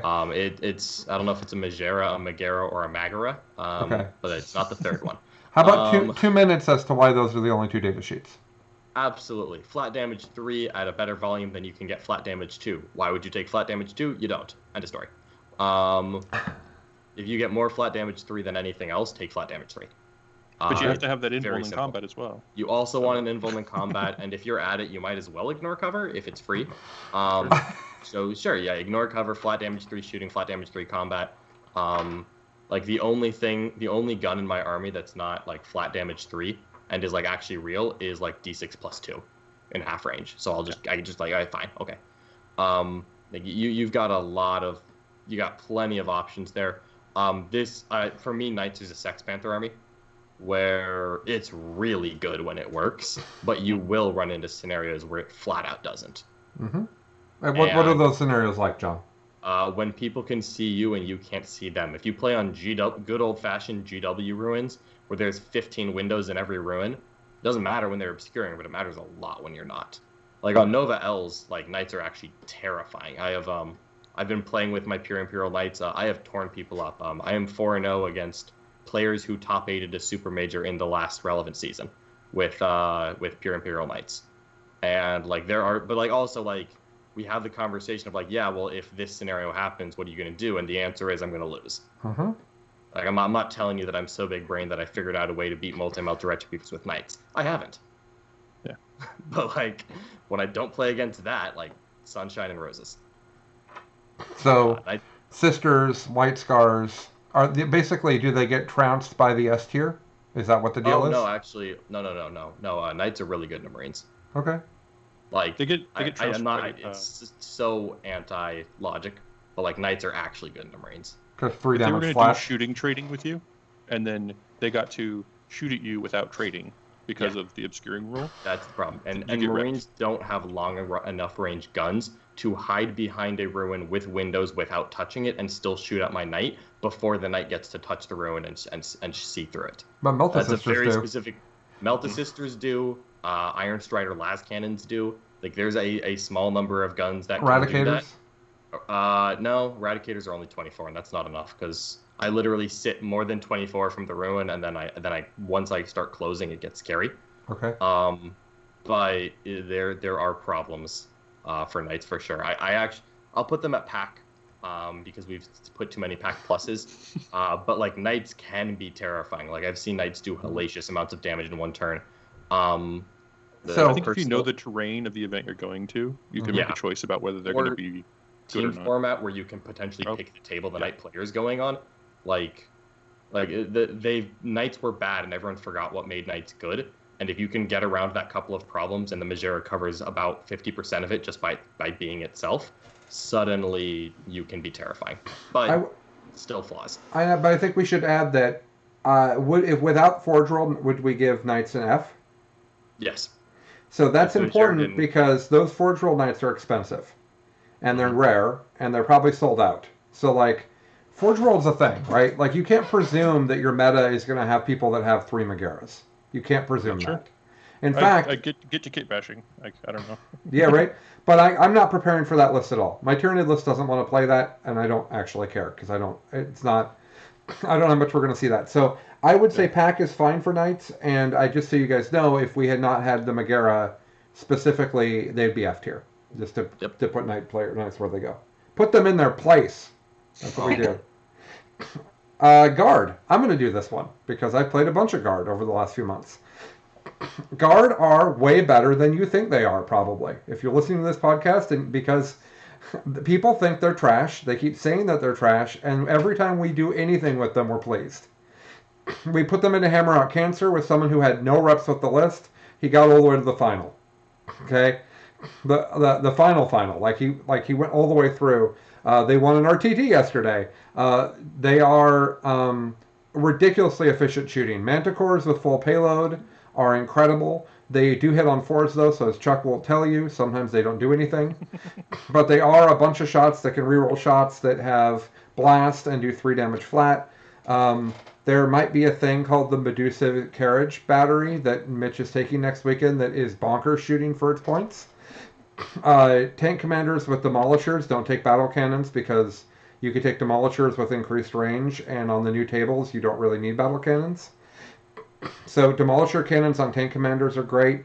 Guardsmen are amazing. Run is super powerful. Obsec bodies that can go 40 inches, that's not really how far they go, but Obsec bodies who can go incredibly fast to get on objectives are great.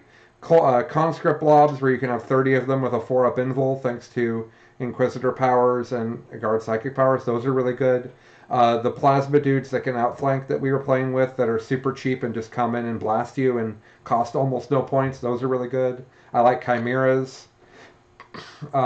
because chimeras are durable that nobody wants to shoot because you have tank commanders, and they can drive around and drop people out. Bulgrins suck. I just mentioned that because people love Bulgrin. My only real criticism of Monoguard is that I think that if you end up in a situation where you're against a really competent close combat army, you probably lose. That's my big issue with Guard, because they don't have a good close combat option without souping. And once they soup, it really makes it's harder. Guard ends up being a thing that is with sisters in an S tier list, but they're good, but they're not the reason that list is S tier. Right? They're like they're great, but you're putting them with a thing that's better than them. So well, and that's to bring in Repentia, and we'll talk about it in a little bit. But Repentia have gone down in stock a little bit because of all the -1 damage going around. Okay. So there's some close combat armies are going to come in and they don't care that you've got Repentia. Right. So. Fortunately, those are all the ones that care about Demolisher cannons. Yeah, yes. That's true. There are combat armies that care about Repentia and combat armies that care about Demolisher cannons, and they're all different armies. There's no one that doesn't care about both. And there's a lot of people that that we've talked about today that really don't want to deal with 3 tank commanders with Demolisher cannons. And they are Keeper Rush, and they are the Silent King, and they are Demacarons, and there's a lot of stuff we've talked about today. Demacarons aren't that popular, but everything else is. That Death Guard, anything Death Guard doesn't want to deal with Guard can do mass shooting into the Poxwalkers, and then the big shooting can just pick up the Terminators or the Blight drones or whatever. So Guard is not only really good, they are also, I think, a very strong counter meta option for right now, because I think that their shooting is good against Marines. I think their shooting is good against Death Guard. It's good against Keeper Rush. They have problems against S tier. They have problems against AdMech. They have problems against White Scars. They have problems against Sisters. There are issues, but I think to say anything but Pack Plus would be unfair to them. Yeah, I actually think that Guard fare pretty well into Sisters personally. Okay. But what I actually like is that the way the meta is shifting is that the natural hard counters for Guard are going away. Because Keeper Rush is actually one of the worst things possible for Guard, because Fiends auto beat Imperial Guard. Oh, right, because they don't have close combat. You're right, yes. Yeah, the second a Fiend makes it past your shooting phase, the game's over, and that's just kind of the way that game goes. Unless you've got Repentia, which is no longer Guard. Well, you can gear into shooting into combat, but yeah. Yes, I don't think it's efficient enough to solve the problem, but there is options in Guard for that. But those things like Fiends in a meta of Death Guard and Dark Angel Terminators, what's the point? Putting a Fiend into a Dark Angel Terminator does not remotely solve the problem in that game. Yeah. So if those options start to drop off because Death Guard and Dark Angels exist, we'll see what Dark Eldar bring. Dark Eldar traditionally have access to a decent amount of the fly keyword, which Fiends hate. If fly starts to come back into the meta, and Dark Angel Terminators and Death Guard Terminators are here to stay, and Fiends start dropping off, and people, then suddenly Guard become even better because one of their worst matchups is diminished. Guard can't be S tier, unfortunately, while those matchups exist, and they do, and they have too many auto loss scenarios, but Guard 100% can compete. I think Guard are actually an incredible answer to Dark Angels, as much as Talonmasters absolutely suck for everyone involved. Old Grudges is a fantastic way to knock out 10 Terminators. Oh yeah. Mm-hmm. Oh, and yeah. old, and honestly, you can take your 2 full payload Mandicores, and then you take a Scion detachment, have him take Old Grudges, and you are good. You are set in life. I am going to make a future prediction, John, that I don't know if you'll be on board with or not. I believe that their codex will make them S tier. I think that I think that their codex will make them S tier, and I think that both John and I are going to be tempted to take Guard to tournaments. I think both of us are going to be tempted to do that. And I haven't played Guard at a tournament in 3 years. I'm already tempted to take Guard to tournament. If I was going to a tournament soon, I would be legitimately tempted to bust out Old Imperial Guard and see how I could do. The problem is that I just don't have enough tournaments for that to be something that's real. But no, 100%, I could see it. Guard are very close right now. They just have a couple very obvious flaws. Most armies don't ask the right questions to solve it. Right. Okay. I just realized next weekend Mitch is probably going to take Old Grudges against me. That's not going to feel great. Yep. Okay, AdMech. I'm not. I'm going to let's just let John. Oh, I'm sorry, Chuck. Did you want to say anything about guard? We didn't really let you talk. No, you guys said the stuff that I have felt it from the other side. That's all true. Every time we put them on the table, Chuck and I, every single time, we think they're better than we thought they were going into that game. Guard outperform our expectations every time we put them on the table. I think people that are mad about guard right now are just wrong. Yeah. So, Admech. John, what do Admech players take that's good? Man, Admech are in such a weird spot where they have very good tools for everything, and they have very different tools for everything, and you don't fit them all in 2,000 points. Okay. If you want to beat Dark Angels, las cannon chickens are straight up worthless. Like you will just get shot by Talon Masters while not shooting back until a point and you can shoot Terminators the whole time, and it just doesn't matter. Mm-hmm. And that's fine.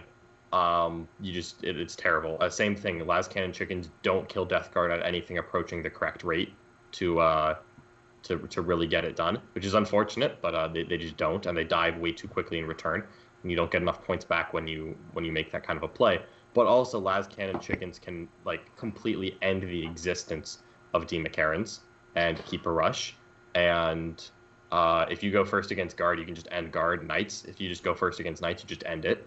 And as soon as you start bringing the right tools to deal with that, which is like bombers and planes and mortal wound spam, suddenly knights and keeper rush are actually very scary. Like I could write an Admech list to win any game, and like I'm fully convinced. Like if you gave me one list, and you said, John, you need to beat this list, I would take Admech, and I think I could beat anything in the game. If you gave me 4 lists and I had to go 3-1, man, that's hard. Admech have a lot of really cool stuff. I think Breacher spam is way too slow, and as soon as people start taking away OBSEC, it's garbage. Like, the Admech don't have psychic defense. As soon as the Dark Angel's like, oh yeah, you made your whole shtick is that this one Breacher unit won't die. Well, it's not OBSEC and I am, so that's the game. Mm-hmm. Oops, you don't have to deny the witch because you're Admech and you didn't specifically take Graia, which is otherwise terrible. Okay, that's it, game. So like, Admech is packed for me, and they're so good that they can beat S tier, and they can also get rolled by almost anything if it's the wrong combination. Okay. Just can't bring enough variety of tools per game. Admech are really a know your meta army, and they're a team format army for me. Because in singles play, if you try to take all comers and you hit the wrong weird thing, you are gone. And they can be so good. I love Admech. They have so many cool things. Like they can legitimately go beat the best army in the game, 100%. And then they can just lose to something that's like, what the heck? I think that's really interesting because, like, in a team format, oftentimes you struggle to put your bench together. If you have a good Admech player, they can wait till everybody else is done, and then say, what are we weak to? Yep, and that's what you need. And feel very strongly there. Yeah, I think Admech can kill 120 boys in about 2 phases of the same player turn if you really put your mind to it. But that same list, like, I don't think it has play into Space Marines. Sure. And like I don't think it has play into Death Guard. And the armies that beat Death Guard, which do exist for Admech, you get rolled by Orc Boys and Knights. And is that the world you want to live in? I don't know. So this is a change, though, because you, Out of War had them as S tier for most of 9th. The shifting meta was really harsh on Admech. I think Admech suffered the most of any army from the recent books. Okay. Because the things that they wanted to bring and did really well, I don't think remotely work when Death Guard and Dark Angels exist. Like, those 2 books hard counter what had previously been the safest Admech build, in my opinion. And they do it in such a way that you've got to make shifts. Like, the variety of lists we have in the S tier and the Comp Plus kind of make it hard for them because they can't predict. Yeah, because Admech, you can't fit all of the tools in your list. And as soon as you start making choices, you open yourself up to weak matchups. They're still not bad. Like, Admech are still very good. A good take-all-comer Admech list can very easily go 4-1 at a tournament. 5-0 is a very much a matchup-dependent thing where that one loss might be you knew you were going to lose by the end of turn 1. Okay. So that's my thing with Admech. Listeners or even co-hosts, I think we only have Sisters and Marines left. But if we miss somebody, we'll be embarrassed later. So tell us if we've missed somebody other than Sisters and Marines. So let's do sisters, and uh, we could either have Chuck do sisters and then John comment, or John can do sisters. Because if John starts talking, hear John's okay, comments because I think that gives me a what do people a take? different point of view. What do people take, and where do they go? Yeah. Yeah. So things you take with sisters. Frankly, sisters have a wonderful diversity. They're probably, in my opinion, they're the best internally balanced codex currently in the game.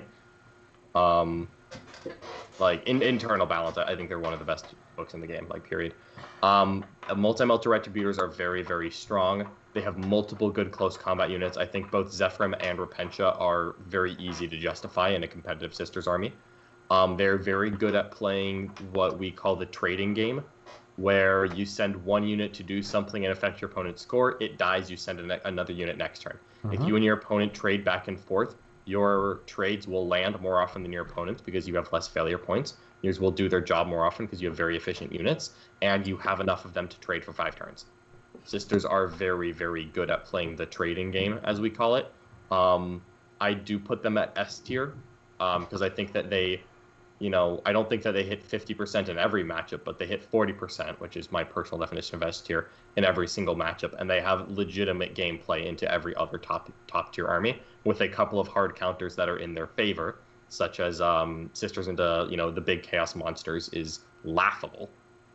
How terrible that is. Like, it's just so unfortunate. There's nothing to be done.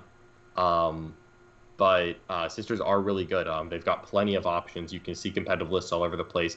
There are legitimately 4 of the 6 or 7 of their sub-factions are good enough to take to a major tournament. One of those, Valorous Heart, only if you're in Australia, because they love them for some reasons.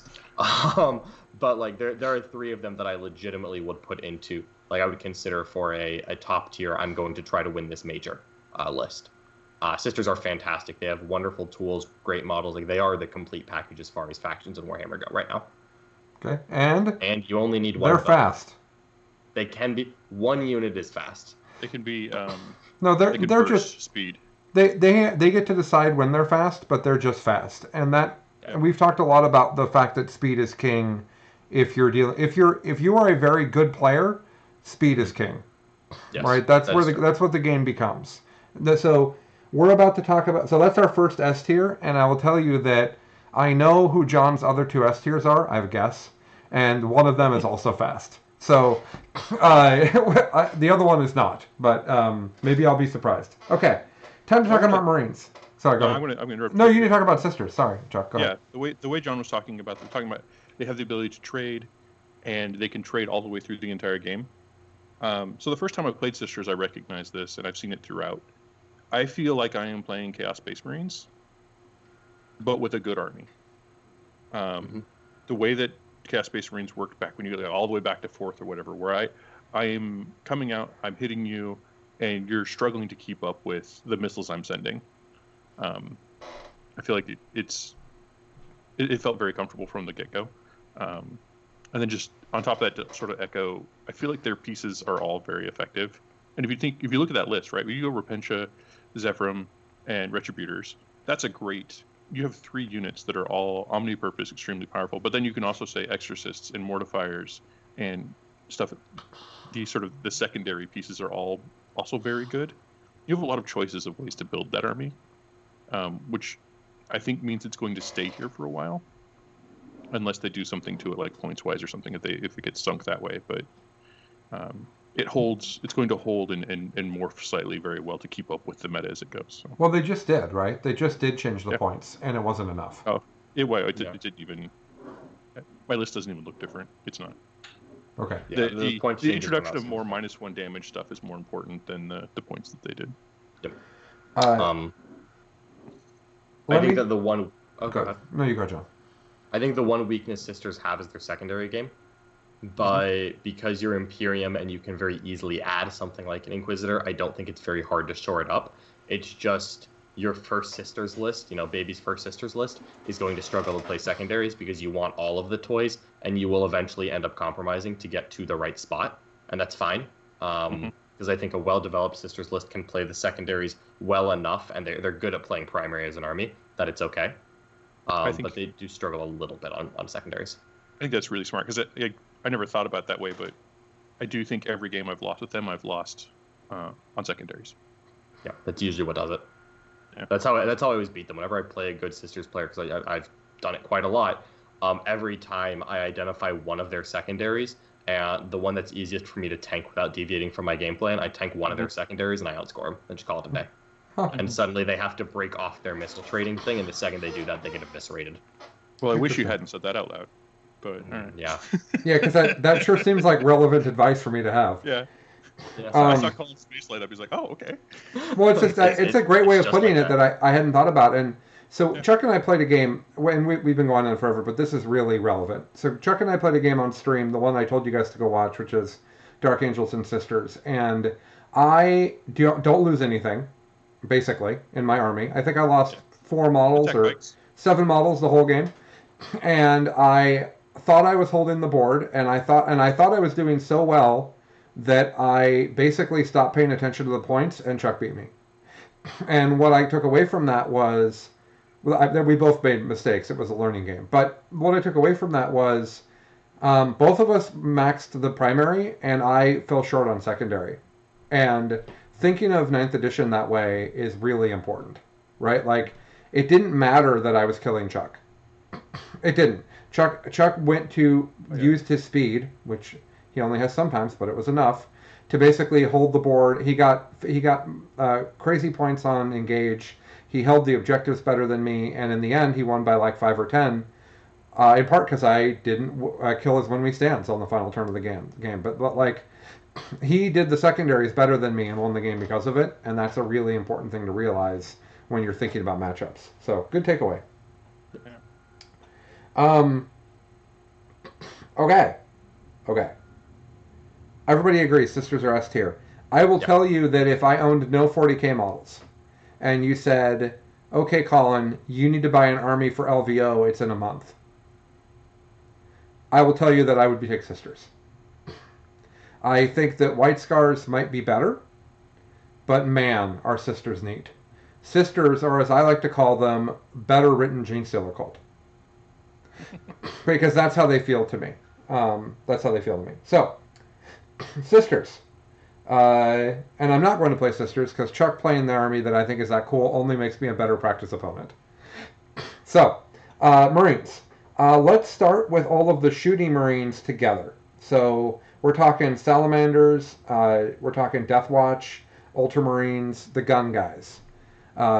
John, what are the general types of things that those armies take, and where would you put them as a group?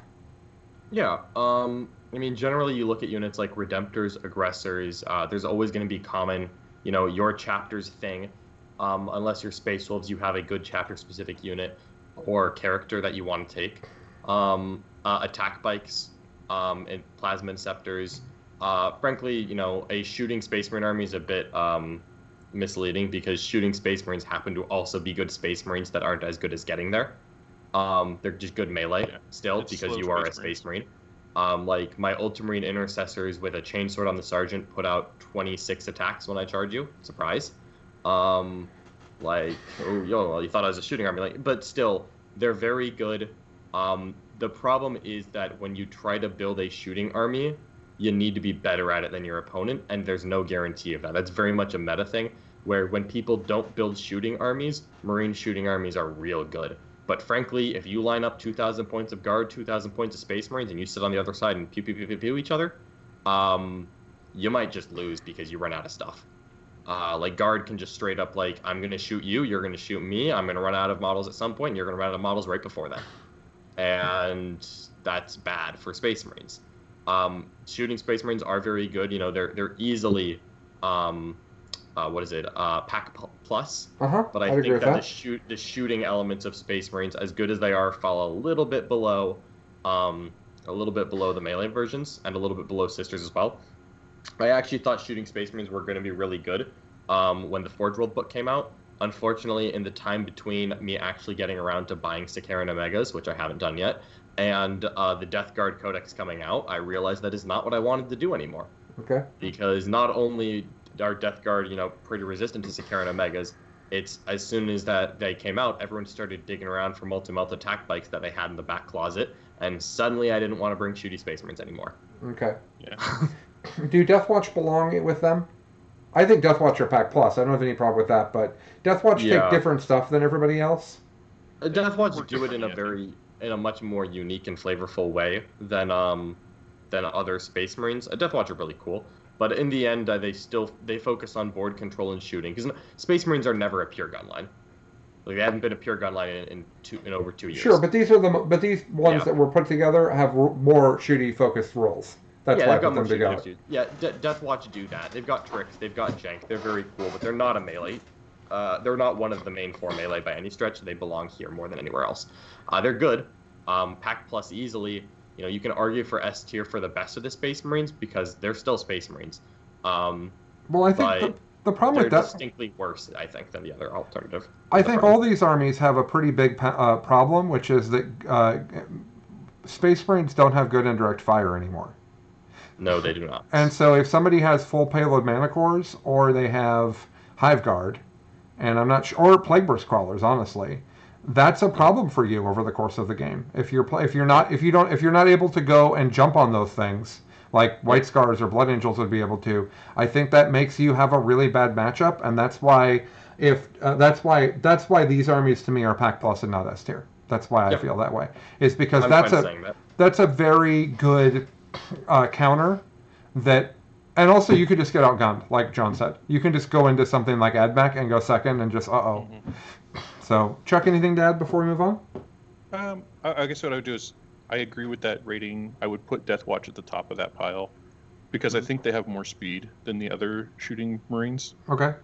They can burst into your opponent more, and I think it solves a lot of the problems. So I think they're the best example of that right now. I would agree 100%. I think Deathwatch are better than some of the melee Marine chapters, but if we're just doing melee Marines and shooting Marines are Pack Plus and melee Marines are about to be S tier. Yep. Yeah. So, but here's where I ran into this. I didn't want to have 30 factions for us to rank, and here's the problem I have. So let's talk, and I have Dark Angels by themselves, by the way, because they're new, and I think what they're doing is different than what everybody else is doing. So I have Dark Angels separate right now, and we can figure that out. But here's my problem with the melee pack. So the melee pack is White Scars, Blood Angels, Space Wolves, and Raven Guard. Oh, I assumed Black Templars, not Raven Guard, were there. But sorry. Okay, I know literally nothing about Black Templars. Okay. So I haven't seen them. I haven't played them. I haven't watched a stream with them. I know they exist. So can't know everything. So here's my problem with this batch. I don't think Space Wolves are good. And I don't have any concept of why people are taking Raven Guard over Blood Angels or White Scars. So my issue with this pairing is I think that White Scars are for sure S tier. In fact, I would be upset if anyone argued against me on that. But Blood Angels, are Blood Angels also S tier, John? Do they just hang with White Scars? Not even close. Okay, so really what we need to do then is, do we need to take White Scars and put them with Dark Angels as their own? Let's do that. I would actually put White Scars and Black Templars as a bundle. Okay, sure. I don't know anything about Black Templars, so sure. Black Templars are much better than Space Wolves, Blood Angels, and Raven Guard, if that's how we're grouping it. Okay, so Blood Angels, Space Wolves, and Raven Guard. Blood Angels are taking Sanguinary Guard, they're taking Death Company, and then other than that, they take what everybody else takes. Plasma Inceptors, Blade Guard, whatever, okay? Yeah. Apothecary. Yeah. Everybody takes the Apothecary. Space Wolves are running into a problem that they literally don't have... the Apothecary. Yeah, they don't have the Apothecary, thank you. Thunderwolf Cavalry, Mitch is the first to say... They take up too much space, they don't work as well as he wants them to. Space Wolves have lots of problems. I would actually put them as the worst Marine faction. But because they don't have the Apothecary is a big part of that. If you want my 60-second Space Wolf rant, it's that it's actually Codex Space, because you need to completely ignore the fact that they're wolves. And if you've ever met a Space Wolf player, they love their wolves. And you need to literally ignore the wolves part and just take the very specific things and then build the generic Marine Assault Army on it with no unique Space Wolf units at all, and not actually be Space Wolves your successor. And once you do that, why are you even playing Space Wolves? You graduate to White Scars, and you either love Space Wolves enough to stick Space Wolves, at which point you're unwilling to move on to White Scars or be successors and give up the fact that you have wolves, or you favor the competitive aspect enough to drop the wolves, be a successor Space Wolf, and once you do that, you're usually willing to then make the jump to just being White Scars anyway. Okay. Yeah. And there's a very in-between point, and that in-between point is better than most other Space Marines, but there are very few players that actually fit the profile of the people who would play that. Okay. I think that it's now... Okay, I've changed my mind on this. I think that all of the Marines actually will have to be separated out. I don't think that you can actually group them up like this. So let's burn... Well, let's just burn through them really quick, because we've already done... I don't have Imperial Fists on here either. Imperial Fists go with the gun guys. I'm okay with all the gun guys being together, but like... White Scars and Raven Guard aren't even remotely on the same tier in my thought. So, Space Wolves, I'm giving them a pack. That's a wolf joke, but I'm giving them a P. Is that okay? That's fine. Okay. Blood Angels, I gave pack plus because they are really good, but they're not as good as White Scars. That's fine. Mm-hmm. Okay. Yep. Raven Guard or pack. Yep. Okay. Black Templars and White Scars are S tier. I would still say that Black Templars are Pack Plus. I just think that they're the best of the Pack Plus Marines. Okay. Why is that? What are Black Templar doing for those that are like me and have no idea what you're talking about? Okay, so Black Templars have basically a super doctrine that doesn't matter. They're generic melee Marines with the best stratagems of any chapter, period. Devout Push is 1 CP. In your opponent, at the beginning of any fight phase, you make a pile-in move. Doesn't matter if you charge, doesn't matter where you are, doesn't matter where your opponent is, you make a pile-in move. Huh. And what that means is that you can sit behind a wall 5 inches from the center objective, pass your opponent's shooting phase, and after they shoot, and after they've declared their charges, you're just going to be like, hey, 1 CP, I piled in out of the wall 6 inches because I have a chaplain, and now I'm on the objective, I get a 15, I run back behind the wall, done. Or you move an impulsor 14 inches, move 3 inches out of it, then move your 6 inches, then you advance d6, and then you pile in 6 inches, make someone fight last, and then it's like, oh, gee, I guess I'll pick my combat unit that just moved 29 inches guaranteed. And you can do that with Blade Guard. You have incredibly good characters. You have like a 90-point chaplain who knows 2 chance and gives an exploding 6's aura and isn't a Master of Sanctity, so you take him and a Master of Sanctity because you also have a custom... litany table, which gives you 5-up Feel Pain. You have a 4-up Feel Pain against mortals, so you just dunk on the Chaos matchup if they're trying to go mortals. You have traditionally good Marine shooting. You have a stratagem to trap infantry in combat with you on a 2+ and prevent them from falling back. You have a lot of weird and really good stratagems with Black Templars, and it's janky combat Marines. That's not as fast as White Scars, but you can be. Because you can devout push in your opponent's fight phase, your Vanguard veterans 6 inches, then immediately move them 12 and advance and charge. Yeah, that's amazing. You essentially can move 18 plus d6 inches instead of 13 plus d6 like a White Scar unit. But you have to lead it up a little bit and have your command points. You got to spend the CP. And White Scars are a little more consistent overall, but like if you don't know what Black Templars do, I think if you played Black Templars right now, Colin, I think you would lose to them with your Democarian list that craps on Marines, purely because they do weird things in directions that Marines don't do. And I think you would beat them the second time. Okay. Or if you sat down long enough and figured out what was going to happen before it happened, but the applications of Black Templar rules are completely sideways from what Marines normally do. Well, that's good. That sounds great. You've just made me stream them at some point soon. So do it. They're very fun. Because it sounds like I need to know what they do anyways. So here's the question. Why are Blood Angels not S tier?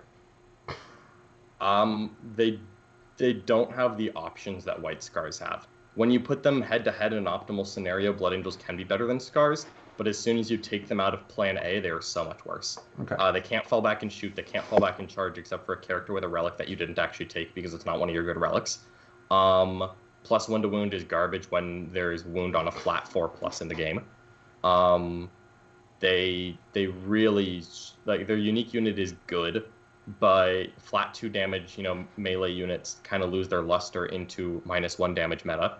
The Dark Angel and Death Guard meta absolutely shafted them, where they were very close to being White Scars. And both White Scars and Blood Angels had their Plan A get punched in the face by both of those armies, and White Scars have so much better of a Plan B. Okay. All right. So John also just told you why White Scars are S tier. Yeah. Like, he just did it by saying what Blood Angels don't have. White Scars are S tier because they have the most broken chapter tactic in the entire game. That's right. Like I forget about parts of it sometimes, and I'm still thinking like they have too much. Right. Fallback and charge is amazing. Advance and charge is amazing. Advance and shoot is amazing. Fallback and shoot for 1 CP is amazing. Right. Like White Scars are 7-inch. A 7-inch rerollable charge on 3d6 out of Deep Strike is really good. Right. Like White Scars have the best stuff and are the fastest army that also punches the best.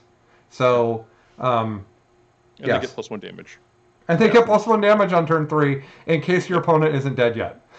So White Scars are crazy. By far the most fun I've had playing Marines because they're the fastest. Speed is king, folks. Okay, White Scars are S tier. Dark Angels.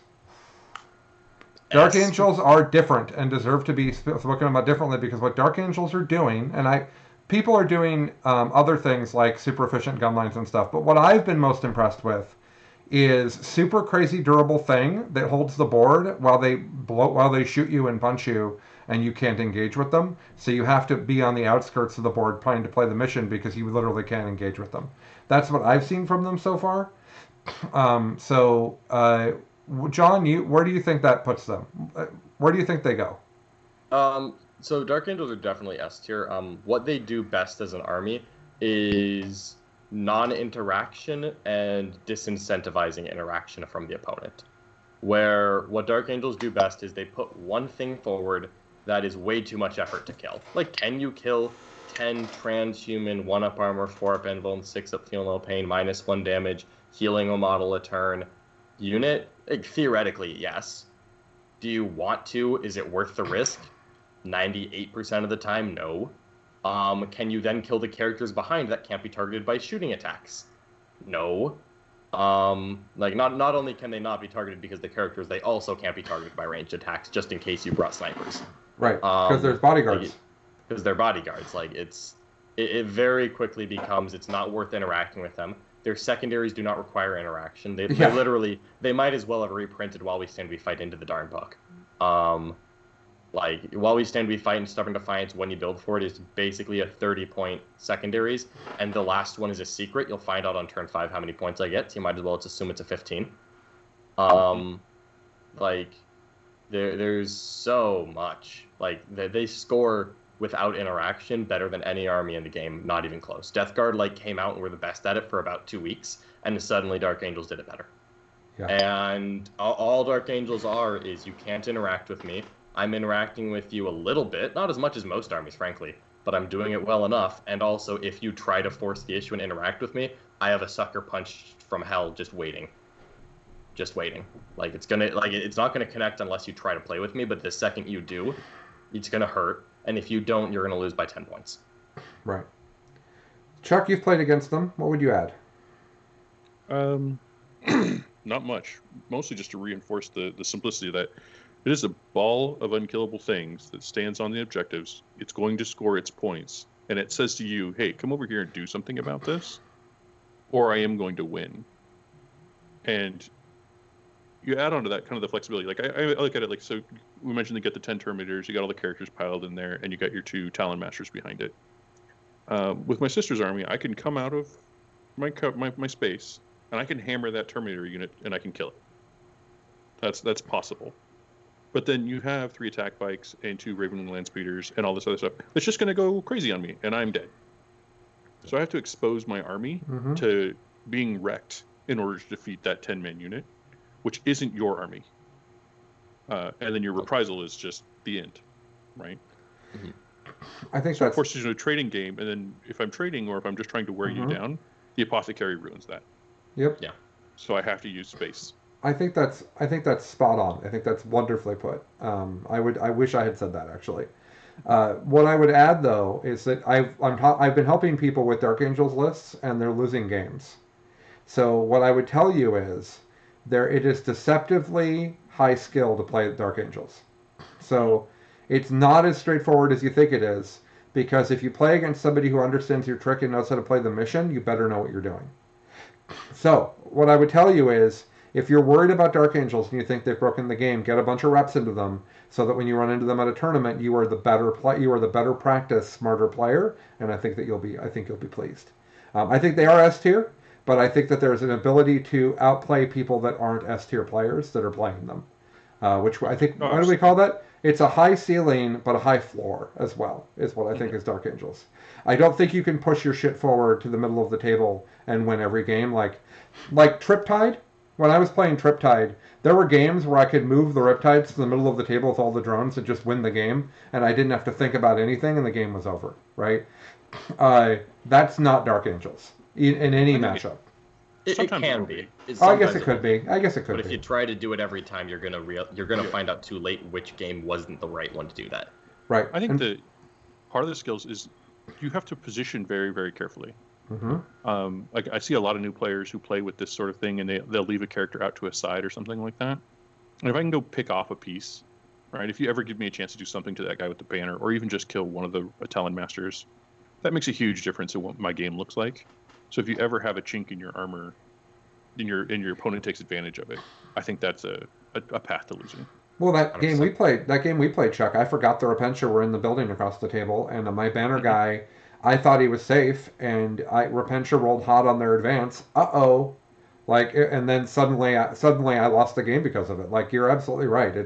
It's completely a skill test of how well you can move and position your army, and if you mess it up, if your bodyguards are 3.1 inches from your Talon Masters, or like, there's all types of stuff that just is going to wreck you. So they are hard to play, but they are absolutely S tier. And I'll give you guys a lot more on Dark Angels next week, next time we record, because I'm going to play 3 games against 3 fantastic opponents with 3 really good lists. And that's going to tell me a lot. By the way, only 1/3 of the missions in the game have a middle objective. That's important if you're playing against Dark Angels. Yeah. Okay, we've forgotten an army, and that army is Grey Knights. Oh, yeah. Yeah, that's fair. They are not Space Marines. Where do they go? Yeah, they act very differently.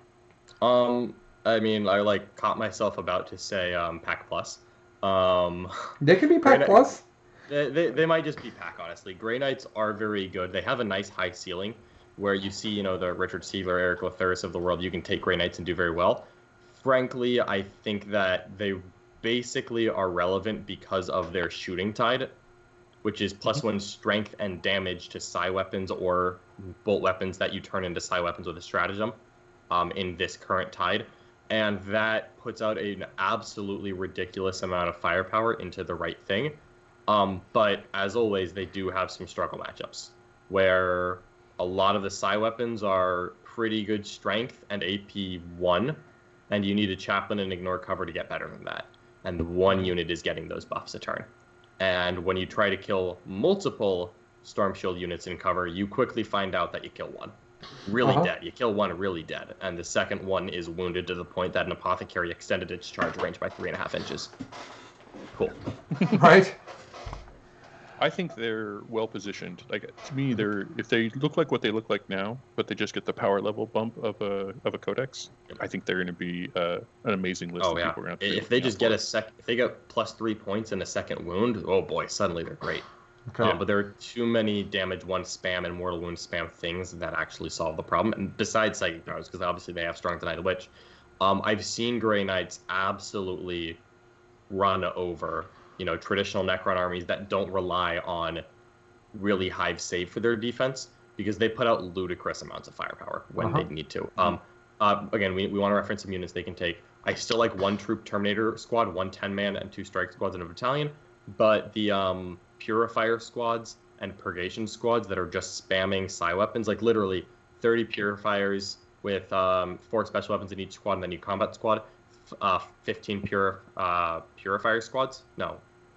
The Devastator equivalents that starts with a P. Purgation squads. Yeah. 15 Purgation Marines with 12 heavy weapons. Like, you end up with 6 different combat Devastator squads that are just each putting out 24 shots with full rerolls to hit strength 5 AP dash, damage D3 +1.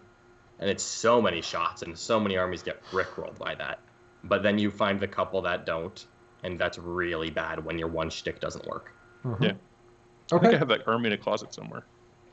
Yeah, but literally, I think what is it? I think like just three elite slots, 3 heavy support slots with Kaldor Drago. You're looking at 144 shots at strength 5 AP dash damage D or strength 5 AP dash damage D3 +1, and that's just enough dice to kill 3-up saves and 4-up saves, or God help you, Chaos Demons, like over and over and over. Adamek, another army that relies on decent toughness and like 3-up saves, not 2-up saves. Not a chance. Like, if you get hit by that, you're gone. This sounds a lot like Pack Minus to me. But they can obliterate a lot of the S tier lists. Is the problem that I have. Pack it is then. I think Pack is fine for me. Okay. They have cool mobility tricks. You can give a Purifier Squad a 2-up invuln, which is silly. But then also you get hit by a smite and you lose, half your army. It's like three dudes. You lose 3 dudes. It's like, oh, wow. So it's tricky. All right. Well, I'm going to try to wrap us up. We've been at this for 2.5 hours, so we're going to stop talking Grey Knights. Okay, so we've done our first list. We can now adjust this list each time we do this, so that's great. We've done the work.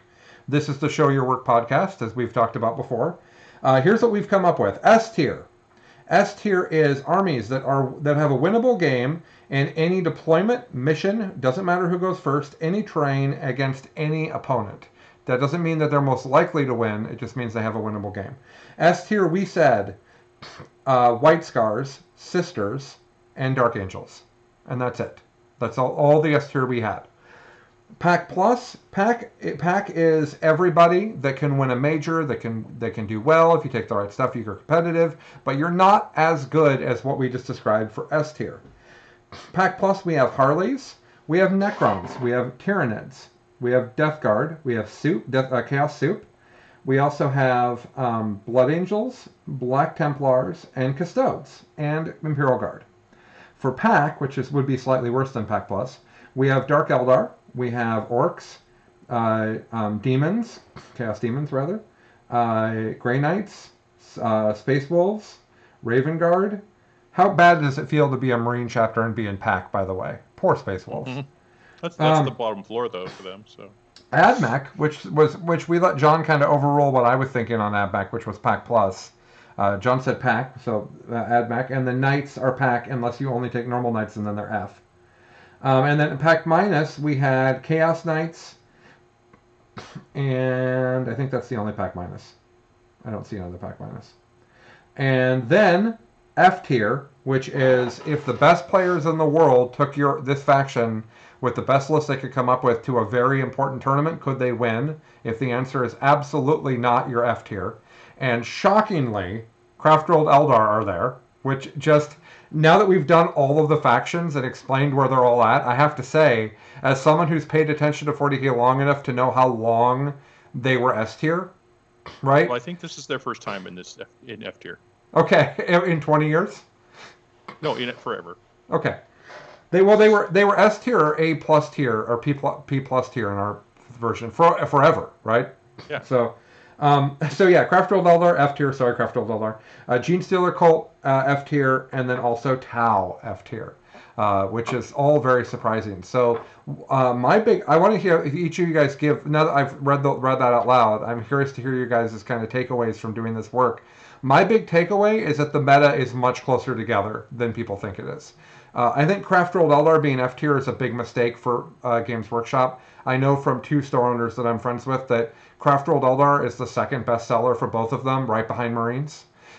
So for Craft-Rolled Eldar to be F tier is a big problem for the game. Lots of people want to play them.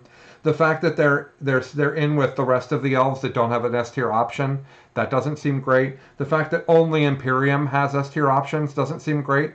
But aside from that, almost everything was Pack or Pack Plus that we came up with, which means that we believe that if John wanted to, he could take any of those armies to a major tournament and win. I think that's cool. I think that means that GW has done a good job. I think that means we are in a healthy meta. What do you guys think? I would agree. I think that this is, considering that we're still early in the edition and there are, we're getting a fire hose of new rules, as I heard it described to me this morning. I think that GW is doing a remarkably good job. Yes, I think that all of the S tier armies are Imperium, but there is a lot of non-Imperium in the Pack Plus that can beat the S tiers fairly not all the time, but can beat the S tiers enough to have it be a good matchup or a close matchup, even though they don't have the universal good matchups that the Imperium has. Right.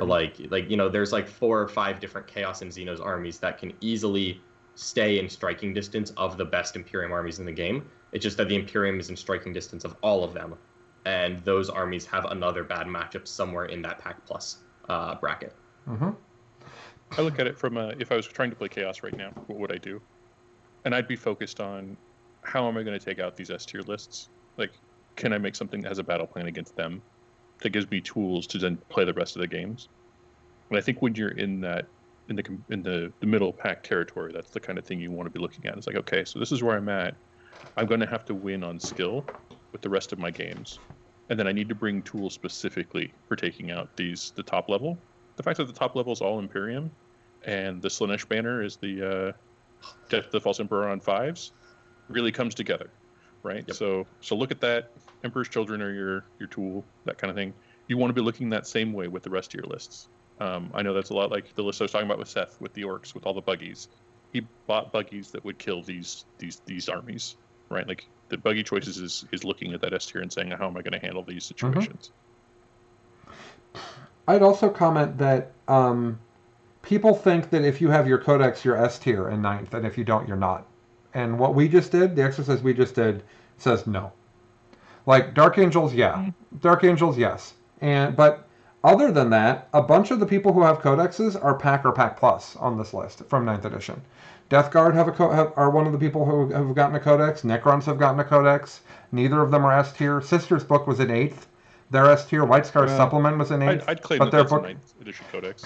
Okay. Well, close enough. Well, No if they had their own secondaries, they would be even better. Oh, yeah, because that would solve one of their major problems. Right. I think there is some truth to what you said, Colin, but also because S tier is this weirdly defined thing, if you look at it, you can kind of see the stuff that has codexes is kind of mid-range or above, and the stuff that doesn't is sort of mid-range or below.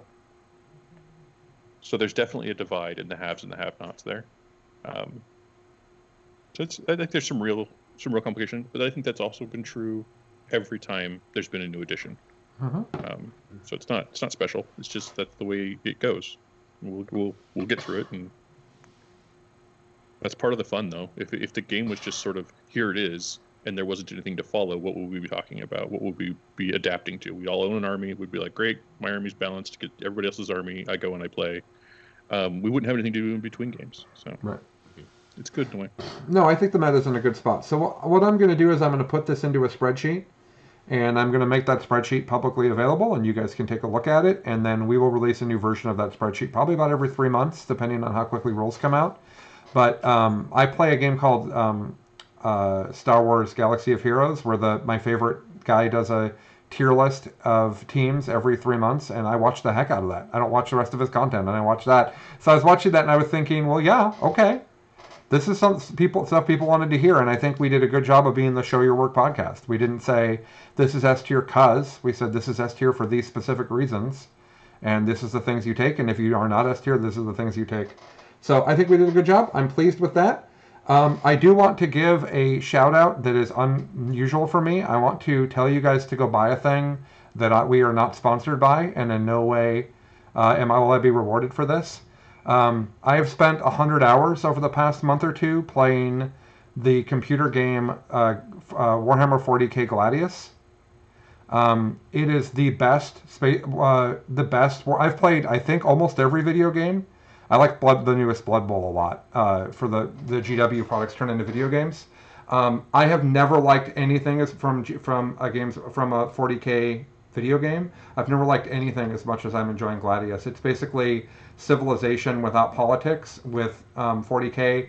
The graphics are good, the sound effects are good. All the armies play super differently from each other.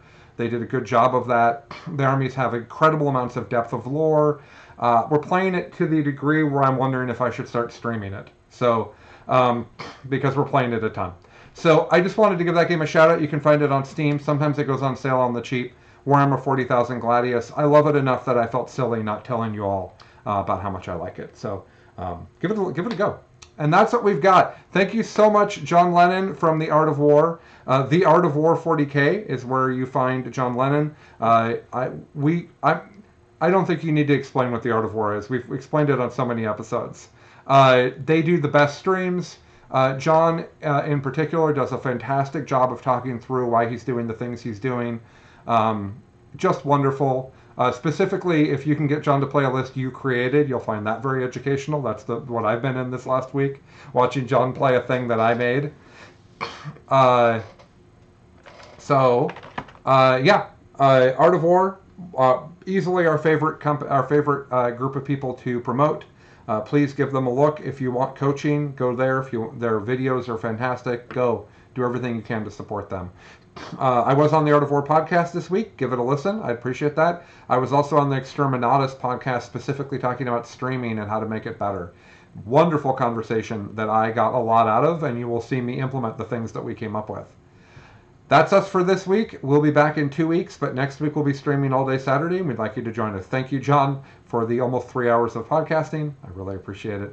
And thanks, everybody, for joining us, and we will be back soon enough. Thanks, everybody. Bye now. Can I actually make a plug before you? Oh, yeah, no, for sure. Yeah, I'm sorry. Totally. You should absolutely One plug. last plug is that Florida Man 40K, which is my podcast, is back.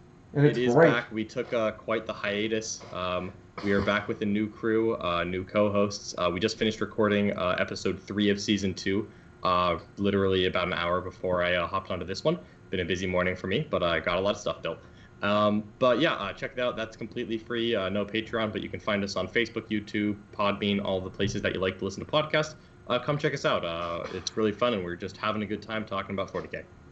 Yeah, I totally promoted the wrong thing. The podcast is back. I don't listen to podcasts anymore, but I listened to part of episode 2 and really, really enjoyed it.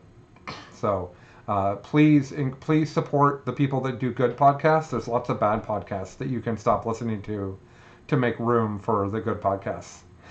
Thanks, everybody. Have a great day. Bye now.